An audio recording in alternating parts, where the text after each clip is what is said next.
4ാം ക്ലാസ്സിൽ നിന്ന് 5ാം ക്ലാസ്സിലേക്ക് കയറുന്ന വെക്കേഷൻ സംതിങ് ആണ്. അപ്പോൾ ഞാൻ അവിടെ നിന്ന് നേരെ പോയി വീട്ടിൽ പോയി ബഹളം ഉണ്ടാക്കിയിട്ട് എനിക്ക് കമ്പ്യൂട്ടർ ക്ലാസ് ചേരണമെന്ന് പറഞ്ഞു. അവിടെ ചെന്നപ്പോൾ അവരെടുക്കില്ല എന്ന് പറഞ്ഞു, ഇത്രയും ചെറിയ പയ്യനെ. ഓക്കെ. പക്ഷേ ഒരു ഡിസ്റ്റൻറ്റ് റിലേറ്റീവ് ആയതുകൊണ്ടും നമ്മളെ അത് കമ്പ്യൂട്ടർ പഠിപ്പിക്കാനായിട്ട് എടുത്തു. അങ്ങനെ എനിക്ക് കമ്പ്യൂട്ടറിലേക്ക് ആക്സസ് കിട്ടി. ഓക്കെ. ഒരു 1-2 വർഷം കമ്പ്യൂട്ടറൊക്കെ പഠിച്ച് സെറ്റായി കഴിഞ്ഞപ്പോഴാണ് എനിക്ക് ഓരോരോ കമ്പ്യൂട്ടറിൽ ഓരോരോ ഫയൽ കിടക്കുന്നത് കാണുമ്പോൾ അതെന്താണെന്ന് ഓപ്പൺ ചെയ്ത് നോക്കാനുള്ള ക്യൂരിയോസിറ്റി ഉണ്ടായിരുന്നു എനിക്ക്. യൂസേഴ്സിൻ്റെ ബിഹേവിയർ പഠിച്ചുകൊണ്ട് അവരെ കൊണ്ട് നമ്മളുടെ പ്രൊഡക്റ്റ് പർച്ചേസ് ചെയ്യിപ്പിക്കുക, അല്ലെങ്കിൽ നമ്മളുടെ സർവീസ് എടുപ്പിക്കുക എന്നുള്ളതാണ്. നമ്മളുടെ ബ്രാൻഡുമായിട്ട് കണക്ട് ചെയ്യിപ്പിക്കുക, നമ്മളുടെ ബ്രാൻഡിനെ അവർക്ക് പറഞ്ഞു കൊടുക്കുക, അതിനുശേഷം നമ്മളുടെ സർവീസ് എടുപ്പിക്കുക. എങ്ങനെ ഒരു ക്ലയൻറ്റിനെ പ്രോപ്പറായിട്ട് ഓൺബോർഡ് ചെയ്യാം, ഒരു ബിസിനസ് ഓണേഴ്സിന് എങ്ങനെ ഒരു ഡിജിറ്റൽ മാർക്കറ്റർക്ക് ആക്സസ് കൊടുക്കാം, ഒന്ന് സിമ്പിളായിട്ട് ഡീറ്റെയിൽ ആയിട്ട് പറയാം. കാരണം ആ കമ്പനിയുടെ അസറ്റിനെ നമ്മളൊരിക്കലും നമ്മളുടെ അക്കൗണ്ടിൽ നിന്ന് ക്രിയേറ്റ് ചെയ്യുന്നതിനേക്കാൾ ഏറ്റവും ബെറ്റർ ഈ ബിസിനസ്സിൻ്റെ ഓണറുടെ അക്കൗണ്ടോ അല്ലെങ്കിൽ ആ കമ്പനിയിൽ നിന്ന് പെട്ടെന്നൊന്നും ചേഞ്ച് ചെയ്യാൻ സാധ്യതയില്ലാത്ത ഒരാളെ അക്കൗണ്ടിൽ നിന്നും ഈ ഒരു ബിസിനസ് പോർട്ട്ഫോളിയോ ക്രിയേറ്റ് ചെയ്യണം. ഓക്കെ. ഇപ്പോഴും ചോദിക്കുന്നത് ബിസിനസ് പോർട്ട്ഫോളിയോ ഏതാണ്, ബിസിനസ് പോർട്ട്ഫോളിയോ ഉണ്ടെങ്കിൽ അതിൻ്റെ ആക്സസ് തരാനാണ് പറയുന്നത്. ഇവർക്ക് ഈ ബിസിനസ് പോർട്ട്ഫോളിയോ ആരുടെ കയ്യിലാണെന്ന് പോലും അറിവുണ്ടാവില്ല. പിന്നെ ചെയ്യുന്നൊരു മിസ്റ്റേക്ക് എനിക്ക് തോന്നുന്നത്, ഒരു ആഡ് അക്കൗണ്ടിൽ നിന്ന് മൾട്ടിപ്പിൾ പ്രൊജക്റ്റുകളുടെ ആഡ് ചെയ്യുക എന്നുള്ളതൊരു കണ്ടിട്ടുണ്ട്. അങ്ങനെ ചെയ്യരുതെന്ന് ഞാൻ പറയുള്ളൂ. കാരണം ഈ ആഡ് അക്കൗണ്ടിനൊരു സ്വഭാവമുണ്ട്. നമ്മൾ ഒരു പേഴ്സണുള്ളതുപോലെ അല്ലെങ്കിൽ ഒരു ബിസിനസ്സിനുള്ളതുപോലെ ഈ ആഡ് അക്കൗണ്ടിനൊരു സ്വഭാവമുണ്ട്. കാരണം ഞാൻ ആദ്യം ഒരു കസ്റ്റമർ കെയറിൽ ഇരുന്നിട്ടുണ്ട്. മീൻസ് ഞാനിങ്ങനെ ഒരു ഹൈപ്പർ മാർക്കറ്റിൻ്റെ കസ്റ്റമർ കെയറിൽ ഇരുന്നിട്ട് കോൾ അറ്റൻഡ് ചെയ്തിട്ടുണ്ട്. അപ്പോൾ ക്ലോക്കിന് ബാറ്ററികൾ എന്നൊക്കെ പറഞ്ഞിട്ട് കസ്റ്റമർ വന്നിട്ട് ചീത്ത വിളിക്കും. ഓക്കെ. അപ്പോൾ നമ്മൾ വേറൊരു ഒരു ബാറ്ററി നിങ്ങൾ അഡീഷണൽ വാങ്ങണം എന്ന് പറയുമ്പം അതൊരു ക്ലോക്ക് എൻ്റെ മുമ്പിട്ട് എറിഞ്ഞ് പൊട്ടിച്ചിട്ടൊക്കെ ഉണ്ട്, ഡയറക്റ്റ് എറിഞ്ഞ് പൊട്ടിച്ചിട്ടൊക്കെ ഉണ്ട്. കറക്റ്റ് കസ്റ്റമേഴ്സ് എന്ന് പറയുമ്പോൾ ഇപ്പോൾ നമ്മുടെ ലീഡ് ക്യാമ്പയിനാണ് ചെയ്യുന്നതെങ്കിൽ അവിടെ ഒരു ശ്രദ്ധിക്കേണ്ട കാര്യം, അവിടെ നിങ്ങൾക്ക് ഒരുപാട് റോങ് ലീഡ്സ് വരാനുള്ള സാധ്യതയുണ്ട്. അതായത് ഒരുപാട് മോശം ലീഡുകൾ, ഒരുപാട് റോങ് ആയിട്ടുള്ള അല്ലെങ്കിൽ നോ റെസ്പോൺസ് കേസുകൾ അവിടെ അങ്ങനെ വരാറുണ്ട്. പുതിയൊരു ആഡ് അക്കൗണ്ട് ക്രിയേറ്റ് ചെയ്യുകയാണ്, അപ്പോൾ അതിനെ ആഡ് അക്കൗണ്ട് ലേൺ ചെയ്തെടുക്കണമെന്ന് പറഞ്ഞല്ലോ, അത് എങ്ങനെയാണ് അതിൻ്റെ ഒരു പ്രോസസ്സ് പോകുന്നത്? ദുബായിയുടെ കേസിൽ അവിടെ ആഡ് അക്കൗണ്ട് സ്റ്റാർട്ട് ചെയ്യുന്നത് നല്ലതാണ്. കാരണം എന്താണെന്ന് വെച്ച് കഴിഞ്ഞാൽ അവിടെ 5% വാറ്റേ വരുന്നുള്ളൂ. ഇന്ത്യയിലാകുമ്പോൾ 18% GST വരുന്നുണ്ട്. വരുമാനം ഉണ്ടാക്കാനായിട്ട് വേറെ മാർഗ്ഗങ്ങൾ വേണം. അങ്ങനെ ഒരു ഹൈപ്പർ മാർക്കറ്റിൽ പോയിട്ട് വർക്ക് ചെയ്യാൻ സ്റ്റാർട്ട് ചെയ്തു. അപ്പോൾ അവിടെ എല്ലാ പണിയും ചെയ്യണം, വിത്ത് സോഷ്യൽ മീഡിയ മാനേജ്മെൻറ്റ് കാര്യങ്ങളെല്ലാം ഉണ്ട്. എല്ലാ വർക്കുകളും ചെയ്യും. ഒരുമാതിരിപ്പെട്ട കസ്റ്റമർ ടെലികോളിംഗ് ഒക്കെ കാര്യങ്ങളിലൊക്കെ വർക്ക് ചെയ്തിട്ടുണ്ട്. അതിന് ശേഷമാണ് ഒരു ആമസോണിൻ്റെ സെല്ലറുമായിട്ട് വർക്ക് ചെയ്തു. ഓക്കെ. ആ സമയത്ത് എനിക്ക് കിട്ടിയ 2-3 ബ്രാൻഡുകൾ എന്ന് പറയുമ്പോൾ ഒരിക്കലും നമുക്ക് എവിടെ പറയാൻ പറ്റുന്ന ബ്രാൻഡുകളാണ്. അത് ആപ്പിൾ കിട്ടിയിട്ടുണ്ട്. ആപ്പിളിൻ്റെ കേരള മാർക്കറ്റിംഗ് ഹാൻഡിൽ ചെയ്യാൻ പറ്റിയിട്ടുണ്ട്. TCLൻ്റെ കേരള മാർക്കറ്റിംഗ് ഹാൻഡിൽ ചെയ്യാൻ പറ്റിയിട്ടുണ്ട്. അടിപൊളി. വിവോയുടെ കേരള മാർക്കറ്റിംഗ് ഇൻവോൾവ് ആകാൻ പറ്റിയിട്ടുണ്ട്. ഓക്കെ. ഇത്രയും വലിയ ബ്രാൻഡുകൾ എനിക്ക് വർക്ക് ചെയ്യാനുള്ളൊരു പോസിബിലിറ്റി കിട്ടി. ഡിജിറ്റൽ മാർക്കറ്റിംഗ് ഓവറോൾ വർക്ക് ചെയ്യുന്നത് എങ്ങനെയാണെന്നുള്ളൊരു ഐഡിയ ഉണ്ടായിരിക്കണം. 2014 ആയപ്പോഴാണ് എനിക്കൊന്ന് ആദ്യത്തെ ഒരു വർക്ക് കിട്ടുന്നത്. അതിനൊരു കാരണം ഉണ്ടായിരുന്നു. ഞാൻ നിവിൻ പോളിയുടെ ഒരു ഫാൻസ് അസോസിയേഷനിലൊക്കെ ഉണ്ടായിരുന്നു. ഓക്കെ. അടിപൊളി. അങ്ങനെ ഇറങ്ങിയിട്ട് അത് തട്ടത്തിൽ മറത്തേക്ക് ഇറങ്ങി കഴിഞ്ഞിട്ടാണ്. അങ്ങനെ നിവിൻ പോളിയുടെ ഒരു ഫാൻസ് അസോസിയേഷൻ്റെ ഒരു മീറ്റപ്പിന് പോവുകയും സ്റ്റേറ്റ് ലെവൽ മീറ്റപ്പിന് പോവുകയും അവിടെ വെച്ചിട്ട് മിനിയുടെ ഡയറക്ടറെ ആയിട്ട് മീറ്റ് ചെയ്യുകയും ചെയ്തു. ഓക്കെ. അപ്പോൾ അങ്ങനെ അതുവഴി എനിക്ക് ഒരു പ്രൊമോഷൻ വർക്ക് കിട്ടി. പക്ഷേ പ്രൊമോഷൻ വർക്ക് എന്ന് പറഞ്ഞാൽ പൈസയോ അങ്ങനെയുള്ള കാര്യങ്ങളൊന്നും ഉണ്ടായിരുന്നില്ല. സ്റ്റാർട്ടപ്പ് സ്റ്റുഡിയോയുടെ പുതിയ എപ്പിസോഡിലേക്ക് ഇന്ന് പുതിയൊരു ഗസ്റ്റിനെ കിട്ടിയിട്ടുണ്ട്. മിസ്റ്റർ സൗരവ്, പെർഫോമൻസ് മാർക്കറ്ററാണ്. സൗരവിനെ കുറിച്ച് എന്ന് പറയാമോ? ഓക്കെ. ഞാനിപ്പോൾ എന്നെക്കുറിച്ച് പറയുകയാണെന്നുണ്ടെങ്കിൽ ഞാനൊരു സെൽഫ് മെയ്ഡ് ഡിജിറ്റൽ മാർക്കറ്ററാണ്, അല്ലെങ്കിൽ ഒരു ആക്സിഡൻ്റൽ ഡിജിറ്റൽ മാർക്കറ്റാണെന്ന് എല്ലാം വിശേഷിപ്പിക്കാൻ പറ്റുന്ന ഒരാളാണ്. കാരണം ഞാൻ ഡിജിറ്റൽ മാർക്കറ്റിംഗ് സ്റ്റാർട്ട് ചെയ്യുന്നത് എൻ്റെ ഒരു 7ാം ക്ലാസ്സിലാണ്. ഓക്കെ. കാരണം 2005-2006 സംതിങ് ആയപ്പോൾ ഓർക്കൂട്ടിൽ അക്കൗണ്ട് എടുത്തുകൊണ്ടാണ് എൻ്റെ ഒരു സ്റ്റാർട്ടിങ്. അന്ന് എനിക്ക് മറ്റുള്ള കുട്ടികളെക്കാൾ സ്പെഷ്യലായിട്ട് കിട്ടിയത് എനിക്കൊരു കമ്പ്യൂട്ടറിലേക്ക് ആക്സസ് കിട്ടിയെന്നുള്ളതാണ്. വീട്ടിൽ കമ്പ്യൂട്ടറൊന്നും ഇല്ലായിരുന്നു. പക്ഷേ എൻ്റെ ഒരു നാട്ടിലൊരു കഫൻസ് ഒരു അക്ഷയ സെൻറ്റർ വന്നു. അപ്പോൾ അവരുടെ ഒരു ഇനിഷ്യേറ്റീവായിട്ട് നാട്ടിലെല്ലാവരെയും കൊണ്ട് കമ്പ്യൂട്ടറൊക്കെ ഒരു മാർക്കറ്റിംഗ് രീതിയിൽ എല്ലാവരെയും കൊണ്ട് കമ്പ്യൂട്ടറെ കാണിക്കാൻ വേണ്ടി നാട്ടിൽ വന്നിങ്ങനെ കമ്പ്യൂട്ടർ വെച്ചിട്ടൊരു എന്തായിരുന്നു ഒരു മാങ്ങ പറിക്കുന്ന ഗെയിമൊക്കെ കാണിച്ച് ഇതുമാണ് കമ്പ്യൂട്ടർ എന്നൊക്കെ കാണിക്കുന്ന ഒരു സിറ്റുവേഷൻ ഉണ്ട്. അതിപ്പോൾ സ്കൂളിലൊക്കെ പഠിച്ചിട്ട് വെക്കേഷൻ ടൈം നിൽക്കുകയാണ്. 4ാം ക്ലാസ്സിൽ നിന്ന് 5ാം ക്ലാസ്സിലേക്ക് കയറുന്ന വെക്കേഷൻ സംതിങ് ആണ്. അപ്പോൾ ഞാൻ അവിടെ നിന്ന് നേരെ പോയി വീട്ടിൽ പോയി ബഹളം ഉണ്ടാക്കിയിട്ട് എനിക്ക് കമ്പ്യൂട്ടർ ക്ലാസ് ചേരണമെന്ന് പറഞ്ഞു. അവിടെ ചെന്നപ്പോൾ അവരെടുക്കില്ല എന്ന് പറഞ്ഞു, ഇത്രയും ചെറിയ പയ്യനെ. ഓക്കെ. പക്ഷേ ഒരു ഡിസ്റ്റൻറ്റ് റിലേറ്റീവ് ആയതുകൊണ്ടും നമ്മളെ അത് കമ്പ്യൂട്ടർ പഠിപ്പിക്കാനായിട്ട് എടുത്തു. അങ്ങനെ എനിക്ക് കമ്പ്യൂട്ടറിലേക്ക് ആക്സസ് കിട്ടി. ഓക്കെ. ഒരു 1-2 വർഷം കമ്പ്യൂട്ടറൊക്കെ പഠിച്ച് സെറ്റായി കഴിഞ്ഞപ്പോഴാണ് എനിക്ക് ഓരോരോ കമ്പ്യൂട്ടറിൽ ഓരോരോ ഫയൽ കിടക്കുന്നത് കാണുമ്പോൾ അതെന്താണെന്ന് ഓപ്പൺ ചെയ്ത് നോക്കാനുള്ള ഒരു ക്യൂരിയോസിറ്റി ഉണ്ടായിരുന്നു എനിക്ക്. അങ്ങനെ ഞാൻ ഡ്രൈവിലെ കുറേ ഫയലൊക്കെ ഡിലീറ്റ് ചെയ്ത് കളഞ്ഞ് കമ്പ്യൂട്ടറിൽ നശിപ്പിച്ചിട്ടുണ്ട്. കഫേലെ അതെ. അതിനുശേഷമാണ് എന്നൊരു ബട്ടൺ കണ്ടപ്പോൾ എന്താ എന്നൊരു ക്യൂരിയോസിറ്റിക്ക് ഓരോ ക്ലിക്ക് ചെയ്ത് നോക്കിയപ്പോൾ ടീച്ചർ വന്ന് എന്നെ വഴക്ക് പറഞ്ഞു. ഇത് ക്ലിക്ക് ചെയ്താൽ പൈസ പോകുമെന്ന് പറഞ്ഞിട്ട് ഭയങ്കര വിഷയമായിരുന്നു. നൊസ്റ്റാൾജിയാണ് ഇതൊക്കെ. ഓക്കെ. പക്ഷേ അതിനെപ്പറ്റി അറിയാനായിട്ടുള്ള ക്യൂരിയോസിറ്റി കാരണം അതിനെപ്പറ്റി കൂടുതൽ നോക്കി എങ്ങനെയൊക്കെ എക്സ്പ്ലോർ ചെയ്തു. ഇൻ്റർനെറ്റ് ആണെന്ന് മനസ്സിലാക്കി. പിന്നെ സ്കൂളിലെ ടീച്ചർമാർ ഹെൽപ്പ് ചെയ്തിട്ടുണ്ട്. അങ്ങനെ ഇൻ്റർനെറ്റ് ഉണ്ടെന്ന് മനസ്സിലാക്കി. അതിനുശേഷം ഇമെയിൽ ഉണ്ടെന്ന് മനസ്സിലാക്കി. ആ ടൈമിലൊക്കെയാണ് ഇമെയിലൊക്കെ സ്റ്റാർട്ട് ചെയ്യുന്നത്. പിന്നീട് നോക്കാറുണ്ടെങ്കിൽ അന്ന് നമ്മൾ പെയിന്റും പടം വരെ അത് ഞാൻ ആ സമയത്ത് ഇമെയിലൊക്കെ ഒന്ന് സ്റ്റാർട്ട് ചെയ്ത് വന്നു. അതിനുശേഷമാണ് ഓർക്കൂട്ട് എന്നൊരു പ്ലാറ്റ്ഫോം ഉണ്ട് എന്നൊക്കെ ഞാൻ ന്യൂസ് വഴി പത്രം വായിക്കുന്ന ശീലം ഉണ്ടായിരുന്നു ചെറുപ്പത്തിൽ തന്നെ. വളരെ കുഞ്ഞിലോട്ട് ഞാൻ പത്രം വായിക്കും. പത്രത്തിൽ നിന്ന് ഇങ്ങനെ കണ്ടു ഓർക്കൂട്ടിൽ ഇങ്ങനെ ആൾക്കാരൊക്കെ ഉണ്ടെന്നൊക്കെ എന്തൊക്കെയോ ന്യൂസ് കണ്ടപ്പോൾ അതിൻ്റെ പുറകെ ഓർക്കൂട്ടിനെ പറ്റി തപ്പി പിടിക്കാൻ പോയി. ഓക്കെ. ഓർക്കൂട്ടിൽ കയറിയപ്പോൾ എനിക്ക് മനസ്സിലാവാത്ത സംഭവങ്ങളൊക്കെയാണ് അവിടെ ചർച്ച ചെയ്യുന്നത്. എന്തൊക്കെയോ പിള്ളേർക്ക് കുറേ സ്ക്രാപ്പുകളാണ് പോയിക്കൊണ്ടിരിക്കുന്നത്. പിന്നെ അതിനെപ്പറ്റി ഒന്ന് ട്രെയിൻഡ് ആയി. മീൻസ് ഒരു 7th ഒക്കെ ആയപ്പോൾ ഞാൻ അതിനെപ്പറ്റിയൊക്കെ ഒന്ന് പഠിച്ചു. ഓർക്കൂട്ടിലൊക്കെ അത്യാവശ്യം ആക്റ്റീവായി നിന്നിട്ടുണ്ടായിരുന്നു. ദെൻ ഫേസ്ബുക്ക് വന്നു. ഫേസ്ബുക്കിൽ വന്നത് ഞാൻ ന്യൂസ് വഴി തന്നെ അറിയുന്നത്. പത്രത്തിൽ വഴി ഫേസ്ബുക്കിൽ ഇത്ര ആൾക്കാർ യൂസർ കയറി അല്ലെങ്കിൽ സോഷ്യൽ മീഡിയ പ്ലാറ്റ്ഫോമുകൾ ആക്റ്റീവായി അങ്ങനെ എന്തൊക്കെ ന്യൂസ് കണ്ടു. അങ്ങനെ ഫേസ്ബുക്കിലേക്ക് അക്കൗണ്ട് എടുക്കുന്നു. ഒരു 2010 അല്ലെങ്കിൽ ആ ഒരു ടൈമൊക്കെ ആയപ്പോൾ എനിക്കൊരു പേജ് തുടങ്ങി. ഞാൻ 10 പേജ് സ്റ്റാർട്ട് ചെയ്തു. സ്റ്റാർട്ട് ചെയ്തു. ഞാനൊരു ഫേസ്ബുക്കിലൊരു പേജ് ഉണ്ടാക്കിയിട്ട് അങ്ങനെ അതിൽ കുറേ പോസ്റ്റൊക്കെ ഇടാൻ തുടങ്ങി. ഓക്കെ. അപ്പോൾ ആദ്യം ചെയ്തിരുന്ന കുറേ രീതി എന്നൊക്കെ പറഞ്ഞു കഴിഞ്ഞാൽ എങ്ങനെയെങ്കിലും പേജിൽ കൂടുതൽ ലൈക്ക് കിട്ടണം എന്ന രീതിയിൽ നമ്മൾ കുറേ സ്ക്രാപ്പുകളൊക്കെ ഡൗൺലോഡ് ചെയ്തിട്ട് ഇടും. അവിടെ സ്ക്രാപ്പിന് റിയാക്ഷനും വരുമായിരുന്നു ആ സമയത്ത്. കത്തുന്ന സമയം അല്ലേ? അതെ. അത് ഞാനും കുറേ കത്താൻ നോക്കി, കത്തിയില്ല. പക്ഷേ എനിക്ക് മനസ്സിലായത് ഞാൻ കത്താൻ നോക്കിയിട്ട് കാര്യമില്ല. അതേ സമയത്ത് എനിക്ക് പേജ് കൂടുതൽ എടുക്കാമെന്ന് കരുതിയിട്ട് അങ്ങനെ കുറേ പേജുകൾ സ്റ്റാർട്ട് ചെയ്തു. കൂടുതലും ഈ വിരഹ പോസ്റ്റുകളും അങ്ങനെ ഓരോ നീഷ് സ്പെസിഫിക്കലി കുറേ പേജ് തുടങ്ങി. പിന്നെ അങ്ങനെ മൾട്ടിപ്പിൾ എനിക്കൊരു 10-15ഓളം പേജുകൾ സ്റ്റാർട്ട് ചെയ്തിട്ടുണ്ടായിരുന്നു ആ സമയത്ത്. അതിൽ കുറേയൊക്കെ സക്സസ് ആയി. ചില പേജുകൾക്ക് ഒരു നീഷും ഒരു ഓഡിയൻസും ഇല്ലാതെ, അതായത് ഇപ്പോൾ കമൻറ്റ് ചെയ്യൂ, പേര് കമൻറ്റ് ചെയ്യൂ, അതിൻ്റെ ആദ്യത്തെ അക്ഷരം വരുന്ന ആൾക്കാർ ലൈക്ക് ചെയ്യൂ, എന്നിട്ട് അവരെ ഫോളോ റിക്വസ്റ്റ് അയക്കും എന്നൊക്കെ പറഞ്ഞിട്ട് ഫോളോവേഴ്സിനെ കൂട്ടുന്ന പേജുകളും അങ്ങനെ കുറേ കാര്യങ്ങൾ ചെയ്തു. ഇതെല്ലാം പറയുമ്പോൾ നൊസ്റ്റാൾജിക് ഫീലാണ് വരുന്നത്. അങ്ങനെ 2014 ആയപ്പോഴാണ് എനിക്കൊന്ന് ആദ്യത്തെ ഒരു വർക്ക് കിട്ടുന്നത്. അതിനൊരു കാരണം ഉണ്ടായിരുന്നു. ഞാൻ നിവിൻ പോളിയുടെ ഒരു ഫാൻസ് അസോസിയേഷനിലൊക്കെ ഉണ്ടായിരുന്നു ആ സമയത്ത്. ഓക്കെ. അടിപൊളി. അങ്ങനെ ഇറങ്ങിയിട്ട് അത് തട്ടത്തിൽ മറത്തൊക്കെ ഇറങ്ങി കഴിഞ്ഞിട്ടാണ്. അങ്ങനെ നിവിൻ പോളിയുടെ ഒരു ഫാൻസ് അസോസിയേഷൻ്റെ ഒരു മീറ്റപ്പിന് പോവുകയും സ്റ്റേറ്റ് ലെവൽ മീറ്റപ്പിന് പോവുകയും അവിടെ വെച്ചിട്ട് മിനിയുടെ ഡയറക്ടറെ ആയിട്ട് മീറ്റ് ചെയ്യുകയും ചെയ്തു. ഓക്കെ. അപ്പോൾ അങ്ങനെ അതുവഴി എനിക്ക് ഒരു പ്രൊമോഷൻ വർക്ക് കിട്ടി. പക്ഷേ പ്രൊമോഷൻ വർക്ക് എന്ന് പറഞ്ഞാൽ അതിന് പൈസയോ അങ്ങനെയുള്ള കാര്യങ്ങളൊന്നും ഉണ്ടായിരുന്നില്ല. അപ്പോൾ എനിക്ക് കിട്ടിയതെന്ന് വെച്ച് കഴിഞ്ഞാൽ ഈ പോസ്റ്റുകൾ തരും, അത് നിങ്ങൾ പ്രൊമോട്ട് ചെയ്തോളൂ എന്നൊരു രീതിയിലായിരുന്നു. ട്രോൾ പേജ് ആണ്. എനിക്ക് ട്രോൾ പേജുകളും കാര്യങ്ങളൊക്കെ ഉണ്ടായിരുന്നു. അപ്പോൾ പോസ്റ്റ് തരും, അത് നമുക്ക് പോസ്റ്റ് ചെയ്യാം. അങ്ങനെ കുറേ വർക്കുകൾ നടന്നു. ഒരു PR മാനേജ്മെന്റ് കുറച്ച് ചെയ്ത് വന്നപ്പോഴാണ് എനിക്ക് മനസ്സിലായത് ഈ ഒരു കാര്യത്തിൽ നിന്ന് പൈസ കിട്ടാൻ സാധ്യതയുള്ളൊരു വർക്കാണ്. അപ്പോൾ ഞാനിത് എന്തുകൊണ്ട് ഇങ്ങനെ ലിവറേജ് ചെയ്യുന്നില്ല, ഫ്രീ ആയിട്ട് പോസ്റ്റ് ചെയ്ത് പോകുന്നത് എന്ന് മനസ്സിലായി.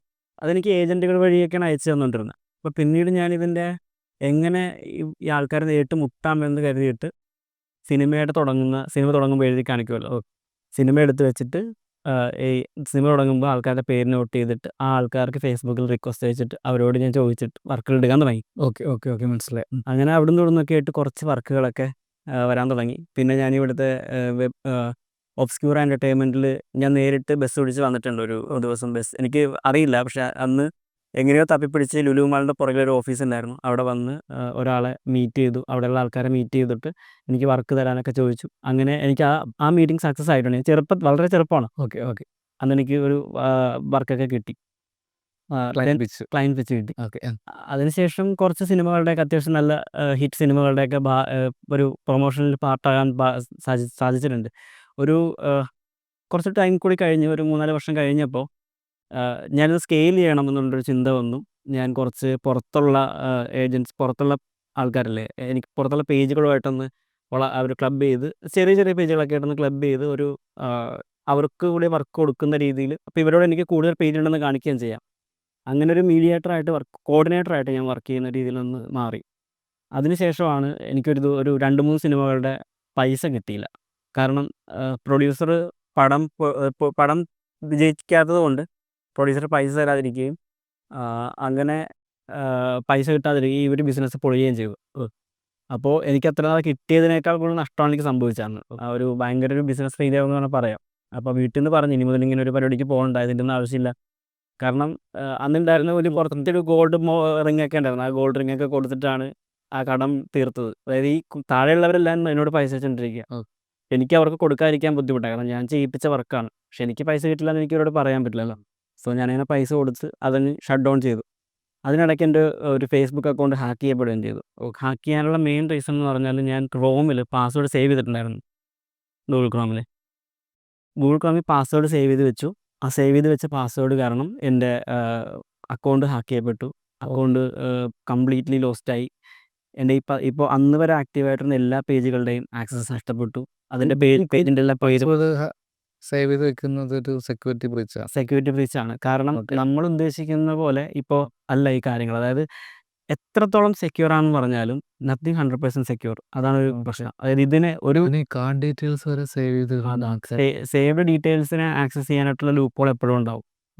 സേവ്ഡ് എന്ന് പറയുമ്പോൾ ഇപ്പോൾ ഗൂഗിൾ കൂടുതലും അന്ന് ഓഫ്ലൈൻ സേവിങ് ആയിരുന്നു നടന്നുകൊണ്ടിരുന്നത്. പക്ഷേ ഇപ്പോൾ ഗൂഗിൾ കൂടുതലും ഓൺലൈൻ സേവിങ്ങിലേക്ക് അല്ലെങ്കിൽ ഗൂഗിളിൻ്റെ സെർവറിലേക്ക് മാറ്റിയിട്ടുണ്ട്. അത് കുറച്ചുകൂടി സെക്യൂരിറ്റി കൂട്ടാൻ വേണ്ടി ചെയ്തൊരു പരിപാടിയാണെങ്കിലും അതിലും ബ്രീച്ചസ് കണ്ടെത്താൻ ആൾക്കാർക്ക് പറ്റും. കാരണം ഗൂഗിളിൻ്റെ തന്നെ നമുക്ക് ഒരു ഓപ്ഷൻ ഉണ്ട്. നമുക്ക് നമ്മുടെ എന്തൊക്കെ ഡീറ്റെയിൽസാണ് പബ്ലിക്കിന് അവൈലബിൾ ആയിട്ടുള്ളത്. അതായത് ഒരു SEO ലെവലിലല്ല, സെക്യൂരിറ്റി ലെവലിൽ ഒരു ഡാർക്ക് വെബിലൊക്കെ നമ്മളുടെ ഡേറ്റ വിൽക്കാനിട്ടുള്ള ഡേറ്റ വെച്ചിട്ട് നമ്മുടെ എന്തൊക്കെ ഡേറ്റ പുറത്ത് പോയിട്ടുണ്ടെന്നുള്ളത് ഗൂഗിളിനകത്ത് തന്നെ കാണാനൊരു ഓപ്ഷൻ ഉണ്ട്. ഞാൻ ഒരു പ്രാവശ്യം നോക്കിയിട്ടുണ്ട്. സെറ്റിങ്സ് ആക്ച്വലി എവിടെയാണെന്ന് മറന്നുപോയി. അപ്പോൾ അങ്ങനെ നോക്കുമ്പോൾ എനിക്ക് പല ഡീറ്റെയിൽസും പബ്ലിക്കാണ്. സോ ഞാനിപ്പോൾ ഒന്നും സേവ് ചെയ്ത് വെക്കാറില്ല. പാസ്വേഡ്സ് ഒരു 2 വീക്ക് കൂടുമ്പോൾ മാറ്റും. അങ്ങനെയൊക്കെ ചെയ്യുന്നൊരു രീതി ഇപ്പോൾ തുടർന്ന് വരുന്നുണ്ട്. അപ്പോൾ അന്ന് വരെ ഉണ്ടായിരുന്ന ഒരു ലെഗസി അല്ലെങ്കിൽ അത്ര നാൾ ഞാൻ യൂസ് ചെയ്ത ഫേസ്ബുക്ക് പേജുകളും എല്ലാം ലോസ്റ്റായി. ഞാൻ ഫേസ്ബുക്കിനോട് ഭയങ്കര യൂസ്ഡ് ആയതുകൊണ്ട് തന്നെ ഇൻസ്റ്റാഗ്രാമിലേക്ക് ഞാൻ ചേഞ്ച് ആവാൻ കുറച്ച് ടൈം എടുത്തു. കാരണം ഫേസ്ബുക്കിൽ ഇത്രയും പേജുകൾ ഉണ്ടായിരുന്നു, അല്ലെങ്കിൽ എനിക്ക് ഇത്രയും മാനേജ് ചെയ്തുകൊണ്ടിരിക്കുന്നതുകൊണ്ട് ഇൻസ്റ്റാഗ്രാമിൽ ഒരേ സമയത്ത് ഞാൻ വളർന്ന് വന്നില്ല. സോ ഞാൻ അവിടെ ഒന്ന് പുറകിലായിപ്പോയി, ഔട്ട്ഡേറ്റ് ആയിപ്പോയി. അപ്പോൾ വരുമാനം ഉണ്ടാക്കാനായിട്ട് വേറെ മാർഗ്ഗങ്ങൾ വേണം. അങ്ങനെ ഒരു ഹൈപ്പർ മാർക്കറ്റിൽ പോയിട്ട് വർക്ക് ചെയ്യാൻ സ്റ്റാർട്ട് ചെയ്തു. അപ്പോൾ അവിടെ എല്ലാ പണിയും ചെയ്യണം. വിത്ത് സോഷ്യൽ മീഡിയ മാനേജ്മെൻറ്റ് കാര്യങ്ങളെല്ലാം ഉണ്ട്. എല്ലാ വർക്കുകളും ചെയ്യും. ഒരുമാതിരിപ്പെട്ട കസ്റ്റമർ ടെലികോളിംഗ് ഒക്കെ കാര്യങ്ങളിലൊക്കെ വർക്ക് ചെയ്തിട്ടുണ്ട്. അതിന് ശേഷമാണ് ഒരു ആമസോണിൻ്റെ സെല്ലറുമായിട്ട് വർക്ക് ചെയ്തു. പിന്നെ അതിനുശേഷം എനിക്ക് വലിയൊരു ക്ലയൻറ്റിൽ വർക്ക് ചെയ്യാൻ പറ്റി. ഞാൻ ഫുൾ ടൈമായിട്ട് വർക്ക് ചെയ്യാൻ തുടങ്ങിയ ശേഷം അപ്പോഴത്തേക്ക് എൻ്റെ സ്റ്റഡീസൊക്കെ ഒരുമാതിരി ആയിട്ടുണ്ട്. അപ്പോൾ ഞാൻ നേരെ വന്നൊരു ഫുൾ ടൈം വർക്ക് എനിക്ക് ജോയിൻ ചെയ്തു. 2020 സംതിങ്ങിലാണ്. അപ്പോൾ ലോക്ക്ഡൗൺ ആയതുകൊണ്ട് തന്നെ വർക്ക് ഫ്രം ഹോം ആയിരുന്നു. ആ സമയത്ത് എനിക്ക് കിട്ടിയ 2-3 ബ്രാൻഡുകൾ എന്ന് പറയുമ്പോൾ ഒരിക്കലും നമുക്ക് എവിടെ പറയാൻ പറ്റുന്ന ബ്രാൻഡുകളാണ്. അത് ആപ്പിൾ കിട്ടിയിട്ടുണ്ട്. ആപ്പിളിൻ്റെ കേരള മാർക്കറ്റിംഗ് ഹാൻഡിൽ ചെയ്യാൻ പറ്റിയിട്ടുണ്ട്. TCLൻ്റെ കേരള മാർക്കറ്റിംഗ് ഹാൻഡിൽ ചെയ്യാൻ പറ്റിയിട്ടുണ്ട്. അടിപൊളി. വിവോയുടെ കേരള മാർക്കറ്റിംഗ് ഇൻവോൾവ് ആവാൻ പറ്റിയിട്ടുണ്ട്. ഇത്രയും വലിയ ബ്രാൻഡുകൾ എനിക്ക് വർക്ക് ചെയ്യാനുള്ളൊരു പോസിബിലിറ്റി കിട്ടി. അതിന് ശേഷമാണ് എൻ്റെ ഞാൻ അത്ര നാൾ വർക്ക് ചെയ്തിരുന്നൊരു ഫുൾ ടൈം ഡിജിറ്റൽ മാർക്കറ്റർ അല്ലെങ്കിൽ സ്ട്രാറ്റജി ബിൽഡ് ചെയ്യുക, അതുതൊട്ട് ഫ്രം ദ സ്ക്രാച്ച് എല്ലാം ചെയ്യുന്ന ഒരു ഓർഗനൈസ്ഡ് അല്ലാത്തൊരു ഇതിലായിരുന്നു വർക്ക് ചെയ്തത്. അതിന് ശേഷമാണ് ഞാനിപ്പോൾ സ്പൈഡർ വർക്ക്സ് പോലൊരു കമ്പനിയിൽ ജോയിൻ ചെയ്യുകയും എൻ്റെ വർക്ക് ഒരു സ്ട്രക്ചേർഡായി ഞാനൊരു പെർഫോമൻസ് മാർക്കറ്റർ എന്ന ലെവലിലേക്ക് ഉയരുകയും ചെയ്ത അവസരമാണ്. ഇപ്പോൾ ഞാൻ അവിടെ നിന്ന് മാറിയിട്ട് ഇപ്പോൾ വെബ് ആൻഡ് ക്രാഫ്റ്റ് എന്ന കമ്പനിയിൽ വർക്ക് ചെയ്യുന്നു. ഇതാണ് സിറ്റുവേഷൻ. പെർഫോമൻസ് മാർക്കറ്റിംഗ് എന്താണ് ഒറിജിനൽ പെർഫോമൻസ് മാർക്കറ്റിംഗ് എന്ന് പറയുമ്പോൾ എല്ലാവരും വിചാരിക്കുന്ന ഒരു അഡ്വർടൈസ്മെൻറ്റ് ചെയ്യുന്ന ഒരു ജോബ്, അല്ലെങ്കിൽ അഡ്വർടൈസ്മെൻറ്റ് ചെയ്യുക, ക്യാമ്പയിൻ ചെയ്യുക, ആഡ് മാനേജ്മെൻ്റ് ആണ് പെർഫോമൻസ് മാർക്കറ്റിംഗ് എന്ന് വിചാരിക്കുന്ന ആൾക്കാരുണ്ട്. അവിടെയാണ് നമ്മൾ മനസ്സിലാക്കേണ്ടത് പെയ്ഡ് ആഡ് സ്പെഷ്യലിസ്റ്റ് എന്നൊരു പോസ്റ്റ് കൂടെ ഉണ്ട്, അല്ലെങ്കിൽ ആഡ് ഓപ്പറേഷൻ സ്പെഷ്യലിസ്റ്റ് എന്ന് പറയാം, അല്ലെങ്കിൽ ചിലപ്പോൾ പെയ്ഡ് മീഡിയ സ്പെഷ്യലിസ്റ്റ് എന്ന് പറയാം, പെയ്ഡ് സെർച്ച് സ്പെഷ്യലിസ്റ്റ് എന്ന് പറയുന്ന ആൾക്കാരുണ്ട്, PPC സ്പെഷ്യലിസ്റ്റ് എന്ന് പറയുന്ന ആൾക്കാരുണ്ട്. അപ്പോൾ എന്തെങ്കിലും പല നീഷായിട്ട് കിടക്കുകയാണ്. ഇപ്പോൾ ഡിജിറ്റൽ മാർക്കറ്റിംഗിൽ ഈ ഒരു ടേമിന് അല്ലെങ്കിൽ ആ ടേമിന് ഇന്ന ജോബാണ് എന്നൊന്നും കൃത്യമായിട്ടൊരു സ്ട്രക്ചേർഡ് ആയിട്ടില്ല. കുറേ ഈ മീഡിയ ബേസ് അങ്ങനെ കുറേ അതെ പല രീതിയിൽ കമ്പനികളിലും അറിയാത്ത ആൾക്കാരുണ്ട് ഇപ്പോഴും ഡിജിറ്റൽ മാർക്കറ്റേഴ്സ് എന്ന് പറഞ്ഞിട്ട്. പെർഫോമൻസ് മാർക്കറ്റേഴ്സ് എന്ന് പറയുമ്പോൾ എൻ്റെ ഒരു കാഴ്ചപ്പാടിൽ അല്ലെങ്കിൽ എൻ്റെ ഒരു POV നോക്കുകയാണെന്നുണ്ടെങ്കിൽ അവർ ഒരു കമ്പനിയുടെ ഒരു പ്രൊഡക്റ്റ് നമ്മൾ സെല്ല് ചെയ്യുക എന്നുള്ളതാണ് കമ്പനി തരുന്ന ടാസ്ക് എങ്കിൽ അതിന് വേണ്ടി എ ടു സെഡ് പെർഫോം ചെയ്യുന്ന ആളാണ് പെർഫോമൻസ് മാർക്കറ്റർ. അതായത് അതിന് വേണ്ടി കംപ്ലീറ്റ്ലി എന്തൊക്കെയാണ് അവിടെ ചേഞ്ച് കൊണ്ടുവരേണ്ടത്, അതായത് അവരുടെ ഒരു സെയിൽ ചെയ്യാനാണ് അവരുടെ ഒബ്ജക്റ്റീവ് എങ്കിൽ സെയിൽസിൽ ഫോക്കസ് ചെയ്തുകൊണ്ട് എന്ത് ആണ് അവിടെ കൊണ്ടുവന്ന് ചേഞ്ചസ് കൊണ്ടുവന്നിട്ട് സെയിൽസ് ഇൻക്രീസ് ചെയ്യാം എന്നുള്ള ലെവലിൽ വർക്ക് ചെയ്യുന്ന ഒരു ആളാണ് പെർഫോമൻസ് മാർക്കറ്റർ എന്ന് പറയുന്നത്. ഇപ്പോൾ ലീഡ് ജനറേഷൻ ആണെങ്കിൽ പോലും നമ്മൾ ലീഡ് ജനറേഷൻ എന്നുള്ള കാര്യത്തിൽ മാത്രം നിർത്താതെ ഒരു അവിടെ ഒരു സെയിൽ എടുക്കുക എന്നുള്ള കാര്യത്തിലേക്ക് നമ്മൾ കുറച്ചുകൂടെ ഫോക്കസ്ഡ് ആയിട്ട് വർക്ക് ചെയ്യണം. ഒരു പെർഫോമൻസ് മാർക്കറ്റർ എന്തൊക്കെ അറിഞ്ഞിരിക്കണം? എന്തൊക്കെ അറിഞ്ഞിരിക്കണം എന്ന് ചോദിച്ചു കഴിഞ്ഞാൽ നമുക്ക് ഡിജിറ്റൽ മാർക്കറ്റിംഗ് ഓവറോൾ വർക്ക് ചെയ്യുന്നത് എങ്ങനെയാണെന്നുള്ളൊരു ഐഡിയ ഉണ്ടായിരിക്കണം. കാരണം ഒരു ആഡ്സിലേക്ക് മാത്രം ഫോക്കസ് ചെയ്യാതെ നമുക്കൊരു എക്സാമ്പിൾ പറയുകയാണെന്നുണ്ടെങ്കിൽ നമ്മളൊരു ഒരു ക്യാമ്പയിൻ ചെയ്യണം. ഈ ക്യാമ്പയിൻ ചെയ്യുന്നതിൽ ഒരു പെർസെൻറ്റേജ് ഓഫ് ആൾക്കാർ അവർ അവിടുത്തെ ബട്ടണിൽ ക്ലിക്ക് ചെയ്യാതെ ഗൂഗിളിൽ വന്ന് സെർച്ച് ചെയ്യുന്ന ആൾക്കാരാണ്. അവിടെ നമുക്ക് ഓർഗാനിക്കലി കാണിക്കാൻ പറ്റുകയാണെന്നുണ്ടെങ്കിൽ നമുക്ക് ഒരുപാട് വർത്താവും. അതിൽ തന്നെ ചില ആൾക്കാർ സ്പോൺസേഡ് ക്ലിക്ക് ചെയ്യാത്ത ആൾക്കാരുണ്ട്. നേരെ ഓർഗാനിക്കലി ഒന്ന് ക്ലിക്ക് ചെയ്യുക. അപ്പോൾ SEOയിൽ കുറച്ച് ഐഡിയ ഉണ്ടായിരിക്കണം. ഇപ്പോൾ ഞാൻ ചെയ്യുന്ന വേറൊരു മെത്തേഡ് ഒരു ടിപ്പിക്കൽ മെത്തേഡ് പറഞ്ഞുതരാം. അപ്പോൾ എൻ്റെ ഒരു ക്യാമ്പയിൻ ചെയ്യുന്നതിൽ ചിലപ്പോൾ ഒരു കീവേഡ്, ഒരു പർട്ടിക്കുലർ കീവേഡിൽ ഞാൻ ആ കീവേഡ് യൂസ് ചെയ്തുകൊണ്ട് എൻ്റെ ക്രിയേറ്റീവ്സിലെല്ലാം കൊടുക്കും. ഉദാഹരണം പറയുകയാണെങ്കിൽ ഒരു ഫ്ലാറ്റ് ഫോർ സെയിലിംഗ് കൊച്ചി അല്ലെങ്കിൽ ഫ്ലാറ്റ്സ് ഇൻ കൊച്ചി എന്നൊക്കെ പറഞ്ഞ് ക്യാമ്പയിൻ ചെയ്യുമ്പോൾ ആ ഒരു കീവേഡിനെ ഫോക്കസ് ചെയ്തുകൊണ്ട് ഞാൻ ക്രിയേറ്റീവ്സ് ഉണ്ടാക്കാറുണ്ട്. ആ കീവേഡ് കാണിച്ചുകൊണ്ട് ആ ടെക്സ്റ്റിനെ ഫോക്കസ് ചെയ്തുകൊണ്ട് ക്യാമ്പയിൻ ചെയ്യും. അപ്പോൾ ഒരു ഗുണം എന്താണെന്ന് വെച്ച് കഴിഞ്ഞാൽ, അല്ലെങ്കിൽ നമ്മളുടെ ഒരു ഫ്ലാറ്റ് ആണെന്നുണ്ടെങ്കിൽ ഇപ്പോൾ ആഡ്സോമിയ ഡിജിറ്റൽ ഏജൻസി എന്ന് പറയുകയാണെന്നുണ്ടെങ്കിൽ ഇപ്പോൾ ആഡ്സോമിയ ഡിജിറ്റൽ ഏജൻസി എന്ന് ഒരു ആ ക്രിയേറ്റീവിൽ കൃത്യമായിട്ട് ഭയങ്കര ബോൾഡ് ലെറ്ററിൽ കാണിച്ചുകൊണ്ട് ക്യാമ്പയിൻസ് ചെയ്യും. അവയർനെസ് ക്യാമ്പയിൻസ് ആയിരിക്കും വിടുന്നത്. ഈ അവയർനെസ് ക്യാമ്പയിൻസ് കാണുന്ന ആൾക്കാർ, ഇതിന് ഇൻട്രസ്റ്റ് ഉള്ള ആൾക്കാരാണെന്നുണ്ടെങ്കിൽ അവർ നേരെ ഗൂഗിളിൽ വന്ന് ഈ കീവേഡ് സെർച്ച് ചെയ്യും. കാരണം അവർ ഇത്രയും ബോൾഡായിട്ട് ആ കീവേഡാണ് കാണുന്നത്. അപ്പോൾ അതുകൊണ്ട് സെർച്ച് ചെയ്യുകയും അവിടെ നമ്മുടെ അതേ ടൈമിൽ തന്നെ അല്ലെങ്കിൽ അതേ ഹെഡിങ് യൂസ് ചെയ്തിട്ടൊരു പേജ് നമുക്കുണ്ടെങ്കിൽ ആ പേജിൽ നമുക്ക് അവരെ ക്യാപ്ചർ ചെയ്യാൻ പറ്റും. അങ്ങനെയും നമ്മൾ ചെയ്യാറുണ്ട്. മീൻസ് പല പല രീതിയിൽ, അല്ലെങ്കിൽ ഇപ്പോൾ ഒരു സോഷ്യൽ മീഡിയ വീഡിയോയിലാണെങ്കിലും നമുക്ക് അങ്ങനെ ഒരു ഫോക്കസ് ചെയ്തുകൊണ്ട് ഈ ഒരു യൂസേഴ്സിൻ്റെ ബിഹേവിയർ പഠിച്ചുകൊണ്ട് അവരെ കൊണ്ട് നമ്മളുടെ പ്രൊഡക്റ്റ് പർച്ചേസ് ചെയ്യിപ്പിക്കുക അല്ലെങ്കിൽ നമ്മളുടെ സർവീസ് എടുപ്പിക്കുക എന്നുള്ളതാണ് എൻ്റെ ഒരു ജോബ് എന്ന് പറയുന്നത്. Customer journey, buyer persona, technical terms സിമ്പിളായിട്ട് പറയുകയാണെങ്കിൽ അവരുടെ യാത്ര, നമ്മളൊരു ഒന്നും അറിയാത്ത ഒരു യൂസറിൽ നിന്നും അവരെ കൊണ്ട് നമ്മളുടെ സർവീസ്, അവരുടെ പ്രോബ്ലം എന്താണെന്ന് മനസ്സിലാപ്പിക്കുക. അത് കഴിഞ്ഞിട്ട് ആ പ്രോബ്ലത്തെ വേണ്ടിയിട്ടുള്ള സൊല്യൂഷൻ നമ്മൾ അഡ്രസ്സ് ചെയ്യുക. ആ സൊല്യൂഷനെ നമ്മളുടെ ബ്രാൻഡുമായിട്ട് കണക്ട് ചെയ്യിപ്പിക്കുക, നമ്മളുടെ ബ്രാൻഡിനെ അവർക്ക് പറഞ്ഞു കൊടുക്കുക. അതിനുശേഷം നമ്മളുടെ സർവീസ് എടുപ്പിക്കുക എന്നുള്ളതാണ്. അതിന് സെയിൽസ് നടത്തുക. അതൊരു പെർഫോമൻസ് മാർക്കറ്റർ എന്ന് പറഞ്ഞു കഴിഞ്ഞാൽ SEO അറിയണം, കോപ്പി റൈറ്റിംഗ് അറിയണം, ക്രിയേറ്റീവ് ടെസ്റ്റിംഗ് അറിയണം, നമ്മുടെ കസ്റ്റമർ ജേണി പഠിച്ചിരിക്കണം, ബയർ പെർസോണ എല്ലാം പഠിച്ചിരിക്കണം, സൈക്കോളജി പഠിച്ചിരിക്കണം. ഇപ്പോൾ A to Z അറിഞ്ഞാൽ മാത്രമേ പെർഫോമൻസ് മാർക്കറ്റർ എന്ന് പറയാൻ പറ്റത്തുള്ളൂ. നമുക്ക് പെർഫോമൻസ് മാർക്കറ്റിംഗ് മെറ്റാഡ്സിൽ ഇപ്പോൾ ബിഗിനേഴ്സ് വരുമ്പോൾ മെയിനായിട്ടും ശ്രദ്ധിക്കുക. ഞാൻ കണ്ട കുറേ പ്രശ്നങ്ങളുണ്ട്. ഇപ്പോൾ ഒരു ഡിജിറ്റൽ മാർക്കറ്റിംഗ് ബിസിനസ് ഓണേഴ്സ് ആയാലും ആഡ് ഏജൻസി ആയാലും ഫ്രീലാൻസ് എടുക്കുന്ന ആയാലും പുതുതായിട്ട് വരുന്ന ആൾക്കാർ ഒരു ക്ലയൻറ്റിനെ ഓൺബോർഡ് ചെയ്തു, അവരുടെ ബിസിനസ് പോർട്ട്ഫോളിയോയുടെ ആക്സസ് വാങ്ങാതെ നമ്മുടെ തന്നെ ആഡ് അക്കൗണ്ടിൽ മൾട്ടിപ്പിൾ ബിസിനസ്സിൻ്റെ ആഡ് റൺ ചെയ്യുന്നത് കണ്ടിട്ടുണ്ട്.